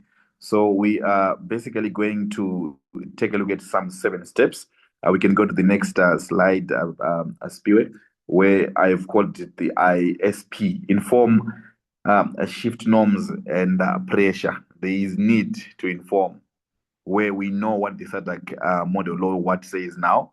We shift the norms and we use stories to challenge the myth of marriage protects girls, and there is need for young people to be prepared on that. Then number 3 is pressure on calling for responsible authorities to act. But how do we do so? How do we get to have this? Let's move on to the first one. Let's move on to the next slide, which becomes the first tip that we have. This one I've called it Know Your 20-second message. And number 1 is that more often young people, when they go on traditional media, for example, television and radio, they are more concerned about later on posting on social media that they were on television and that they were on radio, more than focusing on presenting the actual facts. So it's very important that you keep your messages very simple. You keep your messages communicating and you don't use jargon. As you can see on that slide, number 1 is that, for example, it's a fact that the SADC model law says 18 is the minimum age for marriage. So when you begin to quote laws regionally, listeners give you attention. Even as you are speaking to policymakers, they listen to you because you know what you're talking about. When you talk about number 2, we say local impact, where you will be able to quote localizing the context of the issues that you are discussing. For example, that I just used Manzini in Eswatini to say in Manzini, girls who marry under 18 are 50% more likely to drop out. And these are some of the statistics that you need to research on, and you can use when you are on a television or radio or even doing an article for print media. You see, these are not very long sentences. These are not very complex sentences. Very simple, but remaining factual, which ensures and allows you to communicate effectively. And the last one is that we are asking our chiefs, ask for action and ask to a specific individual. It shows that you as a young person, you have been trained on the SADC model law. You know who makes the law, you know who is there to implement the law, and you know the key stakeholders who can actually see what you're advocating for come to life. So ask these chiefs, ask the members of parliament, ask those within your local leadership to actually take action. Let's move on to tip number 2.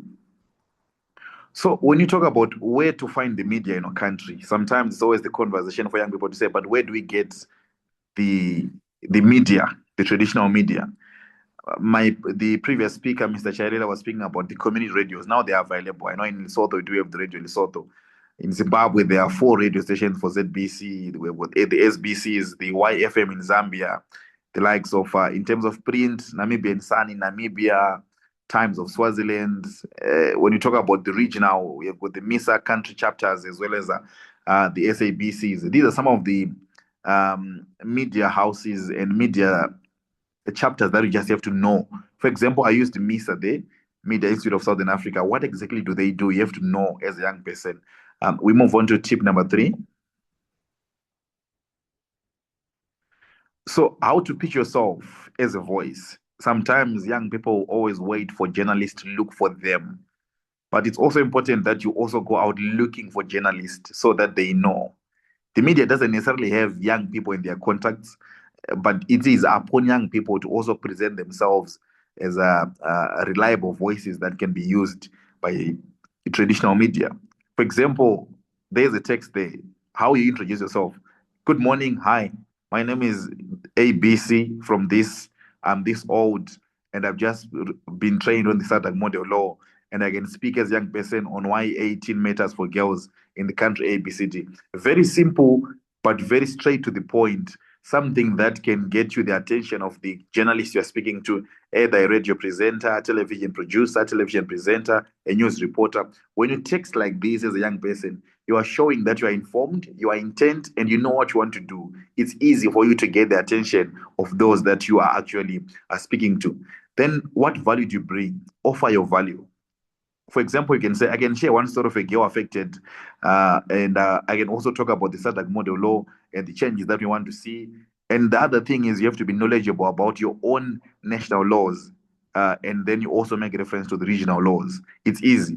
So when you present what you can offer to the journalist, they can also take you seriously when they see your value. Then you have to be ready, especially sometimes media practitioners can call you to say, can you comment on this, since you once said you were trained on SADC Model Law on child marriages. Can we have a 10-minute interview about ABCD? You have to be available. Being available and being ready, it's a very key ingredient in the work that you are doing. Sometimes you get people telling you that my phone is not charged. I need to find somewhere quiet. I need to find somewhere. But you might have been told that we have an interview in the next 20 minutes. Don't let that opportunity go. Be quick, grab it, present yourself in the best possible manner, and you will see the results later on. Let's move on to tip 4. So this one, tell stories, not just the law, right? So knowing the law is one thing. To tell the story is another. So you're not going on air to show that you know the law. I understand that you guys now have been trained on the SADC Model Law, and you want to show and flex your muscles to people, showing that you now understand what the SADC Model Law is about. But it's also important to tell the stories. Yes, as you can see, there's a don't and there's a do here. For example, you can say Section 4.2 violates Sierra's Children's Rights Charter, Article 16. Well, you can, but I don't really think you can go that way. What I think you can do is when you tell the story from the heart. My cousin was married at 15. She left school. But with this SADC Model Law, a younger sister won't face that. You know, when you personalize stories, when you bring them to your communities, your schools, your country, when you tell that story to advocate for the bigger picture, it's easier for those who are listening to you on air to buy your story because people understand that. So there's a rule to say one story plus one fact plus one ask per interview, you are good. And again, protect identities of people. In Zimbabwe, we've got a common saying that when you go on air, we say mazita, msataura mazita. It's just a phrase that says don't mention names when you go on air, even if you know that Ian Mambe did ABCD. You know, sometimes it's good to protect, to say a certain girl in my community, a certain man did this, a certain woman was involved in ABCD situation, so that you don't clearly expose individuals, you know, so that you still maintain their dignity, but at the same time put across your point. That's tip number 4. Let's move on to tip number 5. Again, it's a list of do's and don'ts on air. Remember, when you talk about traditional media, mainly it's television and radio. Do's and don'ts. I understand people are angry on our cultures, on religion. It's fine. It's okay to be angry. But again, you say, don't attack culture, religion. Focus on harm, not the tradition. Sometimes people attack traditions or attack the religion. You say, for example, on this issue, when you talk about child marriages, you say religious leaders are promoting young girls to be married. This religion, this particular church, these particular leaders are doing A, B, C, D. What you can do is to bridge that gap and say, that's true. When what SADC youth want is A, B, C, and D, and we are saying religious leaders can then chip in. There is a way in which you can sugarcoat your conversation so that people will listen to you. Because the moment you attack, they are definitely going to be defensive, and that conversation won't go anywhere. Now, on number 2, we say name who must act. Sometimes don't just say we want our leaders to. Are you saying the Minister of Gender? Are you saying the Minister of Youth? Are you saying the government? Who exactly do you want to see acting? So you should be able to clearly say out these names and use the SADC model law aimed maybe to amend sections. For example, you can say SADC model law says every person under the age of 18 is a child, but our constitution in this particular country says every person under the age of 16. Can we address this? You are clearly showing your knowledge, but you again, it's also contextualized because you are localizing the conversation. Attack the harm. Early marriage increase risk of drop out of schools, of fistula as well. These are some of the things that you can use when attacking the harm, not the person behind or not the individuals you have seen perpetrating it. When you attack the system, you're not attacking the individuals. And don't speak for everyone, right? Speak as a young woman from Malawi, not all SADC youth. You're speaking as a young person from Malawi. You're speaking as a young person from your particular region in your country. That helps you give that identity, and people can also listen to you and contextualize whatever that you are saying to them on air. Then these last ones, don't use jargon. We also say this: simplify, keep it plain, keep it simple, and it's easier like that. Let's move on to tip number 6. All right, this one, after the interview, what do you do? Sometimes people just go on air and that's it. After your interview, record some clips, audio on your phone immediately after. Ask a friend or a colleague to record you whilst you're on radio. Take your phone, take your cameras if you've got the studio, get some clips of what you're saying. And, post on your WhatsApp. That's when you can now have that hybrid approach of traditional media and social media. You are using what you discuss on traditional media, you are now posting it on social media to amplify the conversation. You can take your clip from radio and you put it on Twitter, you put it on Facebook, put it on Instagram, so that you cater for a different audience altogether. And that way you get to have greater and increased impact. So if you also send that clip maybe to chiefs or to teachers or to MPs, ministers that could have possibly missed your interview, and they can see what you're doing. This is how you keep both your traditional media presence and also your digital footprint. And then number 4, like we said, Radio X, can you do a monthly slot on the model law? You are now proposing to the presenter you are speaking to the television presenter you are speaking to. I can also share more on this and this. Can you make this a weekly program? You're also coming up with possible solutions. When journalists look at individuals like that, they enjoy, because you also lessen their work of looking for guests, of looking for topic for discussions. It becomes easier. Let's move on to the last tip. This one is now your 7-day challenge.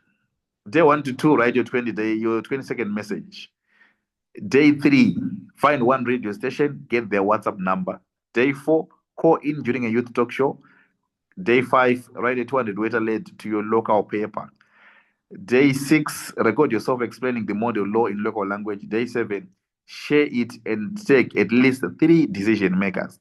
This one I just designed as a challenge that you can have as a young person to say, I'm challenging myself to do A, B, C, D in the next days. And I thought if I could also highlight this one for you as an example of a challenge that you can use, it will be easier for you to understand what needs to be done going forward. And the last slide.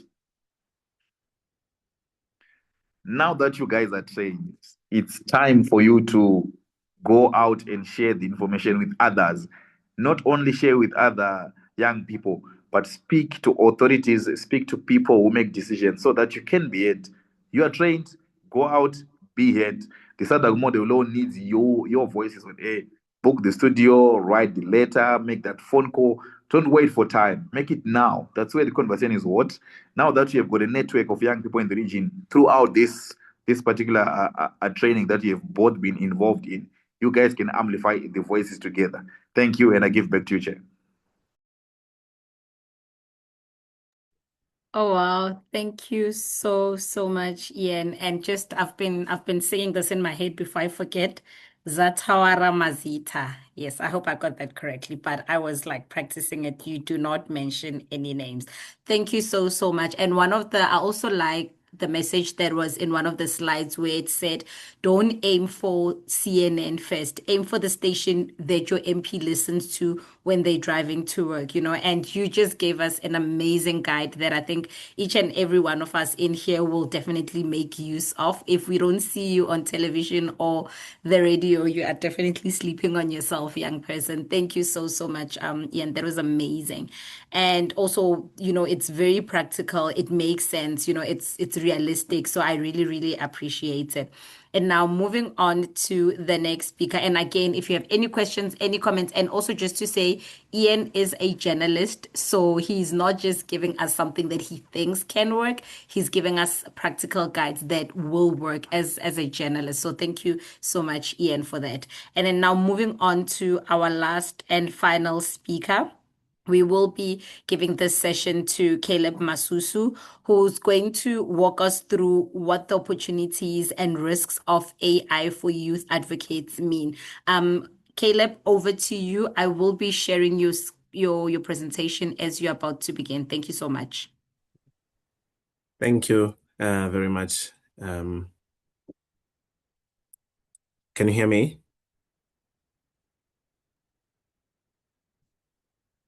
I can hear you.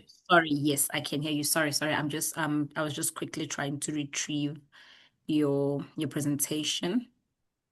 Please give me 2 seconds. That's fine. As you retrieve the presentation, maybe I can just introduce myself. Yes, please. And what I'll be speaking about. Good evening, everybody. It's been a wonderful couple of hours listening to the different approaches that are happening around the world. Good to see very practical examples. So I'm happy to be the last man to just consolidate basically everything that everybody has talked about today, and just maybe, pay a little bit of focus on artificial intelligence and what it means in the work that we do, and what are some of the things that we can leverage, and what are some of the risks that we need to worry about, what are some of the risks that we need to communicate with the community members that we work with, the participants that we work with in the work that we do. My name is Caleb Masusu. I am based in Zambia, Ndola. I'm an advocacy consultant. Recently done a lot of work with race-based development, working with the Ministry of Education around issues to do with ending child marriages, but also recently working on issues to do with advocacy around digital health rights. So I'm going to be sharing some of those examples in my presentation, but also because it's the last one, and I wanted to be a bit more exciting and a bit more participatory. So from time to time, I'm going to be calling on you to engage with me, but also due to time, maybe we can just use the emoji functions as we go through. So do you mind putting it on presenter view for me?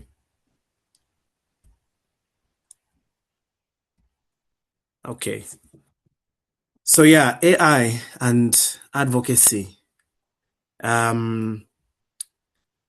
It's a conversation that really comes close to the nature of the engagement on the different platforms where we're engaging, and what are some of the opportunities there that we can leverage, and some of the things that we need to include in our advocacy messaging, or what are some of the things that we need to really advocate for. So I want us to start with a small opener.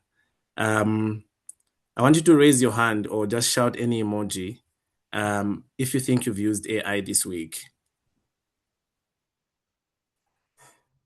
And I can see already people are responding, which is great. This whole week, I think from Sunday up to today, it is Wednesday, Tuesday, have you used the AI? Yeah. I'll try to be looking at some of the examples in the chat. Yes, there's a lot of people that have used the AI. Please type in the chat what type of AI you used. It would be great to see, to know.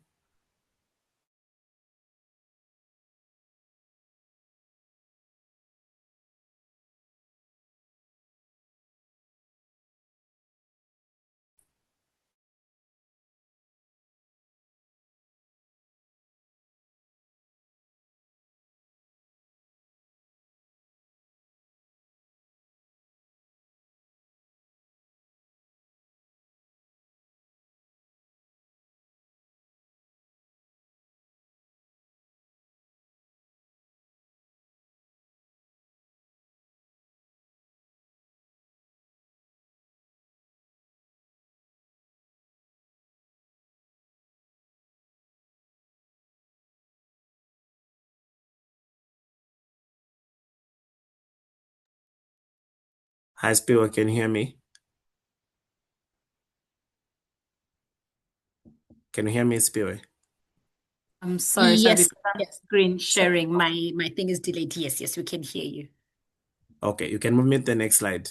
So thanks Okay. everybody for sharing the types of AI. And yeah, so this slide was really just for us to really just remember that we use AI more than we often realize, and it affects our lives mostly in the type of content we consume, in the how much reach we can get. We were being told about the importance of having a hashtag. So let's say something as simple as TikTok recommendation. You know, there are certain situations where you are talking with your close ones, your relatives, about you wanting to get a certain nice watch, you know, and you've been looking for it and all of those things. And then all of a sudden, you just see it appears on your FIP. It's there on your Instagram feed. It's there on your Facebook feed. You know, it's as simple as autocorrect on your phone. You know, most of us just know of ChatGPT when it comes to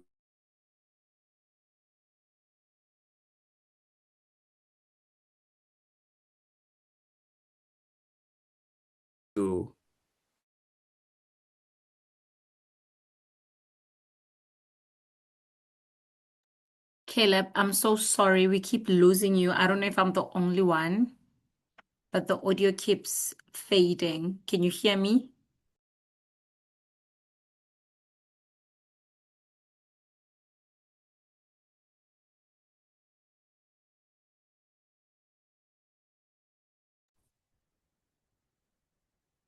We can hear you, Spiwa. I think we are losing the speaker.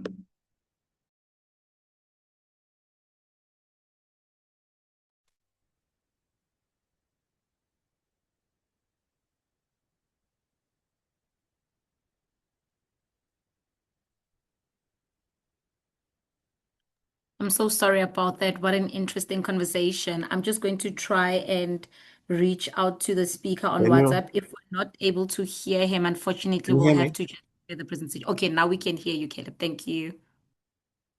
Okay, sorry. I don't know, my network just so I'll just move into another network. So yeah, you can move me to the next slide.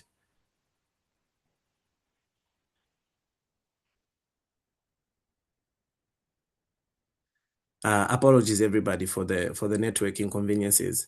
So yeah, this slide was for me to really just engage us on the opportunities and the risks, but to do it in a really practical way that sort of brings, you know, the everyday sort of experiences that young people or as young journalists or as young advocates would encounter during your advocacy activities. So you can move me next to this slide where we are going to look at the first scenario. And on this one, I just want you to put a thumbs up if you think it's an opportunity, put a thumbs down if you think it's a risk, and make a comment in the chat in terms of why you think that is. So the scenario here is a girl in rural Zambia uses an AI chatbot to learn about menstrual health because she is afraid to ask anyone at home. In that situation, do you think this creates an opportunity for AI? This creates an opportunity for young people? Or do you think this creates a risk? So thumbs up for the opportunity and thumbs down for the risk. I see Nicola, I see your reaction. Thumbs up is an opportunity. You can move me to the next slide, Sipiwe.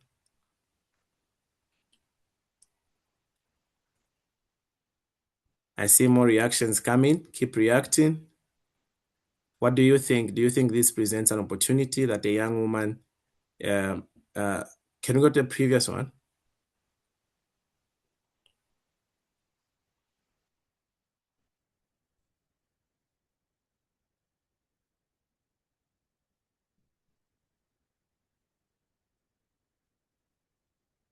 I think it's just the back one. Yeah, somewhere behind there. Okay, I keep seeing reactions. The two of them, is it an opportunity? Is it a risk? It's an opportunity to know about the problem. Yes. It's an opportunity from Ntokozo. Just the slide just after the one where we asked this question, so that there's a statement I've put there, so that sort of summarizes, yes, right there. AI can increase access to health information and services, particularly for people facing stigma and geographical barriers. And we are seeing how AI is being used in telemedicine, whereby you have access to consultations, to doctors and all of that. There's apps that, help young women to sort of monitor and manage their menstrual cycles and learn more about their sexual reproductive health, So those are some of the opportunities that AI presents. So next to the next slide. So here we have another scenario, which is talking about a young woman uploads private health information into an AI app and later discovers her data has been shared. Do we think this is an opportunity or this is a risk? I was just giving an example of, these apps that monitor, help women monitor and manage menstrual cycles. So there is some data required, to be entered there. And some people argue that what are the limits to how much data you can give out and who manages and who monitors that data. And this is the data, by the way, that educates these AI tools. What do you think? Do you think it's a risk or do you think it's an opportunity? Move me to the next slide, Sipiwe. I see reactions. It's a risk for most people. And I think that's the consensus. Information sharing is a risk since it removes. And for people, I think for most countries in Southern Africa, we might know about the famous, America health, deals. That has been a conversation around how, health data and all of those things, and critics have been, raising concern about those issues. Through the digital health rights, which is one of the projects I was talking about, which was a global advocacy, research and advocacy project, which we're doing with a number of partners, including University of Warwick, in 3 African countries, in Ghana, in Kenya, in Colombia, and in Vietnam, and Asian countries in those regions, which was really looking at how young people experience digital technologies and how that either impedes them or helps them to access health services. And we found that, and we documented a lot of cases where, digital tools expose sensitive information. Like we had this example of a young woman in Kenya, because of using digital tools, their data was compromised, and they were exposed to, then the ripple effects of being on platforms where young advocates are found, but also the young people that we advocate these issues about are found. Please, you can move me to the next slide. So a youth activist, this is another scenario. A youth activist uses AI to summarize a 100-page policy document into a 1-page advocacy brief. And I think a lot of speakers that have come by have spoken about the importance of being straight to the point to speak to your population that you belong to. And how many people would like to use that? Imagine, and I hope this is there, the African SADC Model Law, which is, summarized in a 2-page way or in another creative way that people could appreciate and understand, And these are some of the capabilities of AI, and maybe this could also speak to some of the advantages and some of the ways that youth advocates could utilize as well. So move me on to the next one. This is the last example. AI generates fake images of a girl without her consent. Is it an opportunity or is it a risk? Thumbs up for the opportunity, thumbs down for the risk. Risk, I see 3 risks. Please move me on to the next one.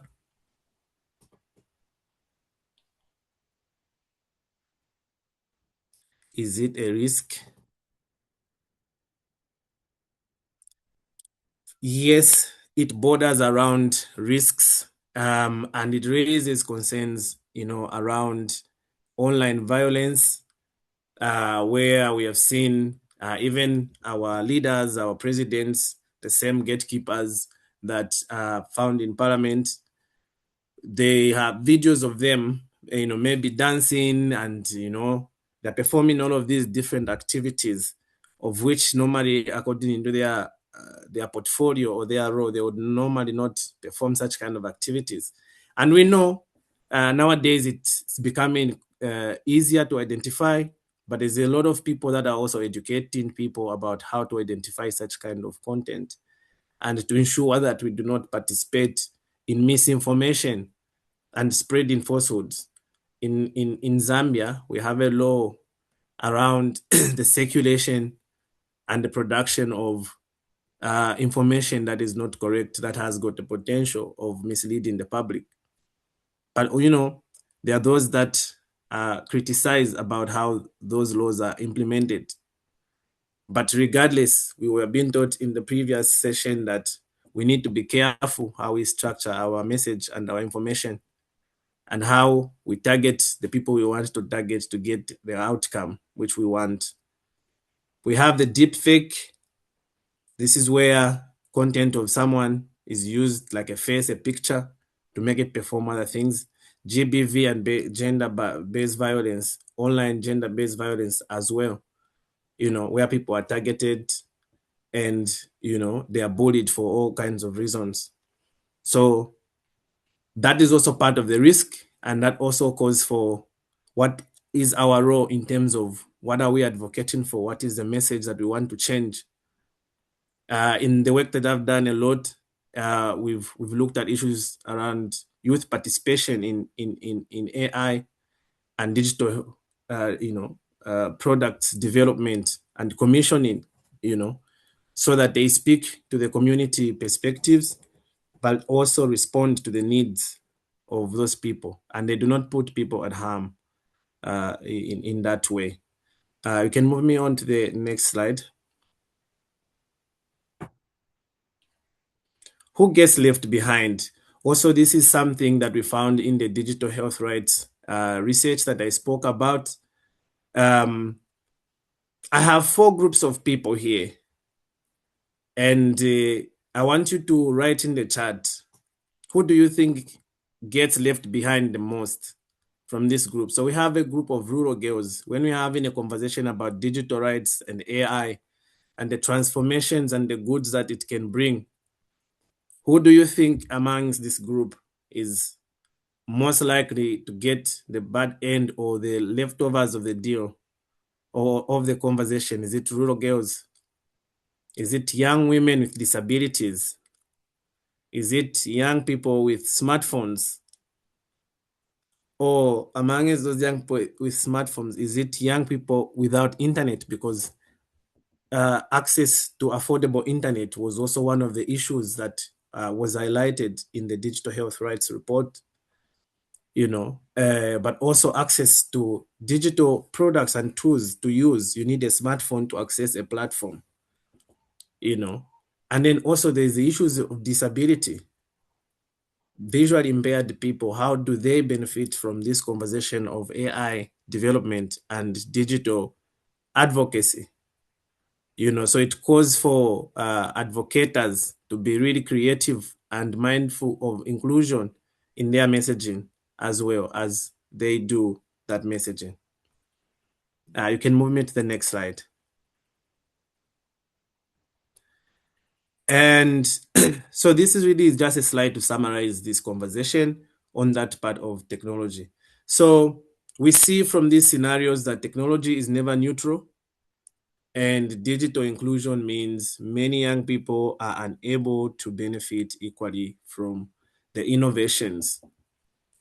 So as we use the tools, as we target, as we map, how are we trying to be deliberate and inclusive, But also one of the biggest lessons that we learned from the Digital Health Rights Project was really not just about technology, but about power. And I think it was mentioned earlier in terms of who designs the digital tools, who's leading the conversation about the extent and the scope of how much AI can go, because we have now conversations about deeper conversations on AI around generative AI and machine learning, where we are debating whether we can grant AI the capacity to make decisions sometimes in place of human beings, and these will sort of man in critical infrastructure within the economic system. So are young people in rural Zambia really represented in this conversation, in rural Madagascar, or in any of these regions that we work? Are they there in this conversation, so that we will bring about issues to do with participation or is this conversation being led by big tech? Who decides how data is used? I gave an example earlier about the health bill, the American health bill, and the debate that has been around that. Is it Donald Trump, or is it the people of those countries, or who holds the power in that conversation? Whose voices are missing? So this is something we need to interrogate even within the conversation of AI. These are some of the questions we need to be asking. You can move on to the next one. So 3 recommendations for youth advocates. What are the 3 things every youth advocate should do in your advocacy? Let's go to the first one. Be curious.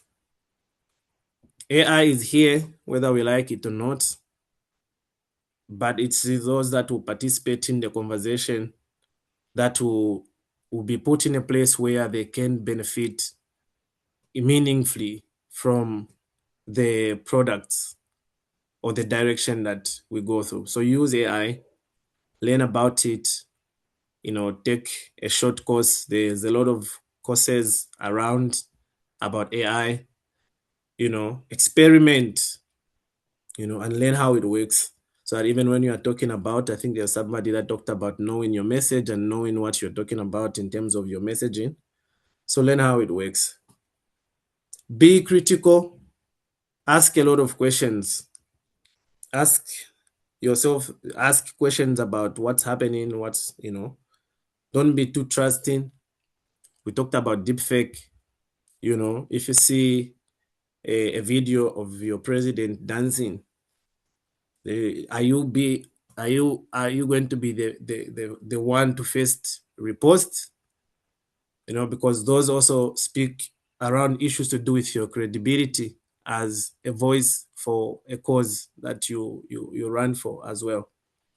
Question the bias. We talked about bias and we talked about data and how this data is used to train AI tools, and they respond based on the data that they have. So there's a lot of conversations, especially around AI to do with, predictions in terms of health, in terms of healthcare, but also questions where data comes from. Are you want to just quick to repost any article to write on any web, or are you want to verify and check and make sure that information is credible, is verified, and that you are building a credible brand and name in your advocacy as well. The last one, be involved in the conversation, participate in the discussion meaningfully. In some different jurisdictions, young people have the opportunity to engage with their leaders. They get the opportunity to be invited to parliaments. They get opportunities to make submissions into some of these conversations. So young people should not only use AI, but they should get involved in the conversations about. And we are at different levels in every region. In other countries like Rwanda, we visited a certain, Ebola Epi Monitoring Center, and it was really being run by young people, and it's a fully automated AI. It was really nice thing to see. But in other countries, we still need to push for these conversations, ask our leaders to be more bold and take some of these opportunities that are out there to take for the benefit of everyone in the communities. Young people should also help govern AI, basically being part of that conversation of digital governance. The next one. So these were just my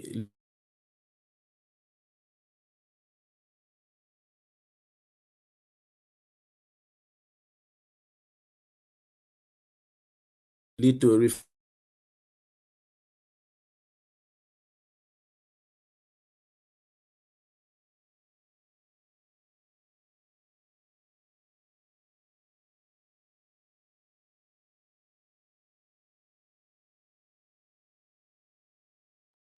Sorry, Caleb, we've lost you. Can you hear me?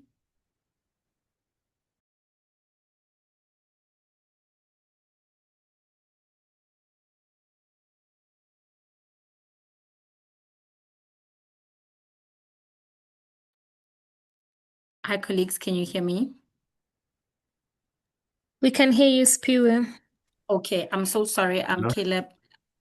We keep losing you, but what I'm going to do is I think you've come to the end of the presentation. I'm so sorry, but colleagues, rest assured, we will share the presentation with you all. And just to say that we have come to the end of our session, and I'm so sorry. And I mean, just to firstly say, Caleb, thank you so much.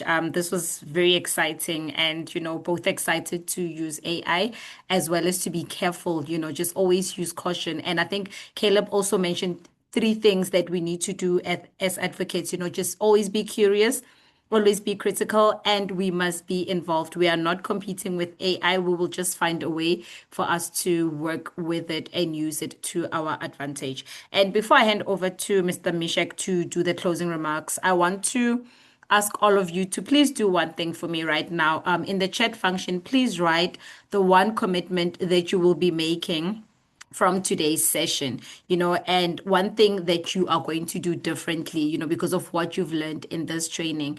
Because honestly speaking, the real value of this training begins after we leave this Zoom platform. So I encourage you to please apply at least one of the skills that you've learned, whether it's you creating a TikTok account, whether it's you sharing tools, or even doing a course on AI tools and so forth. But please just write one commitment that you will be making from this training.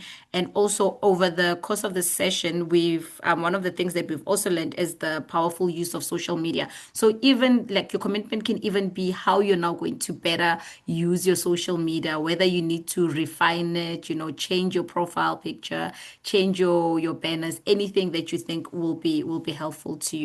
And with that, thank you so much to everybody. Thanks to all our speakers.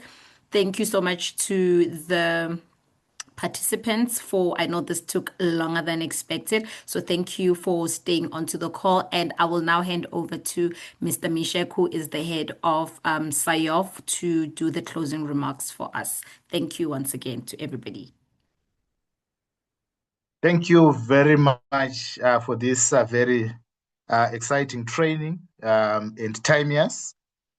I would like to take this opportunity at this juncture to thank the partnership between Equality Now and the Southern Africa Youth Forum, SAYoF, and thank all the presenters and the organizers for discussing this very important aspect when it comes to both regional development and national development. We can't talk of development without putting a focus to the development of children. The children are the present, the children are the past because they were born there and they are the future. To educate a child is to invest in the future of a nation, but also starting with the present. So like what I've alluded to, this was very valuable insights. And the expertise that has been shared with regard to the SADC Model Law is the discussion as it unfolded, which aimed at eradicating child marriage. The presentations and the practical, what I can refer is the practicality of this training can shift a lot of doors from the experiences and the case study that has been shared from social media and how we can influence policy. This is quite fundamental. Let me allude to the fact that your presentations have deepened our understanding.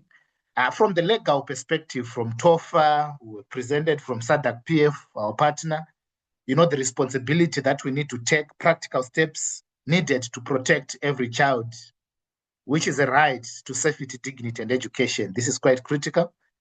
As we are concluding today, ladies and gentlemen, allow me, let us turn to commit turning these lessons to action, as said by many of the speakers. Let us strengthen coordination. Let us strengthen supporting and implementation, advocating for effective protection of children across our communities and in the SADC region. This is what is called sustainable development. We can't talk of any development without focusing on protecting our children. Thank you very much. Someone talked about the aspect of, as I conclude, any platform. Let me allude to the fact that just to know that whether you are on TikTok, you are on Facebook, you are on Instagram, the policymakers are there. Every country have got an intelligence unit that monitors social media and what young people are saying. You might think that they are not there, but they are seeing. So that's why they respond to other issues, because they see that now on Instagram, young people are calling for this. Young people are calling for child marriages and they start to act. So we can make impact through that. What we do for children today, they will do it for our future tomorrow. Thank you very much. Thank you so much and have a good evening, colleagues. Thank you. Goodbye.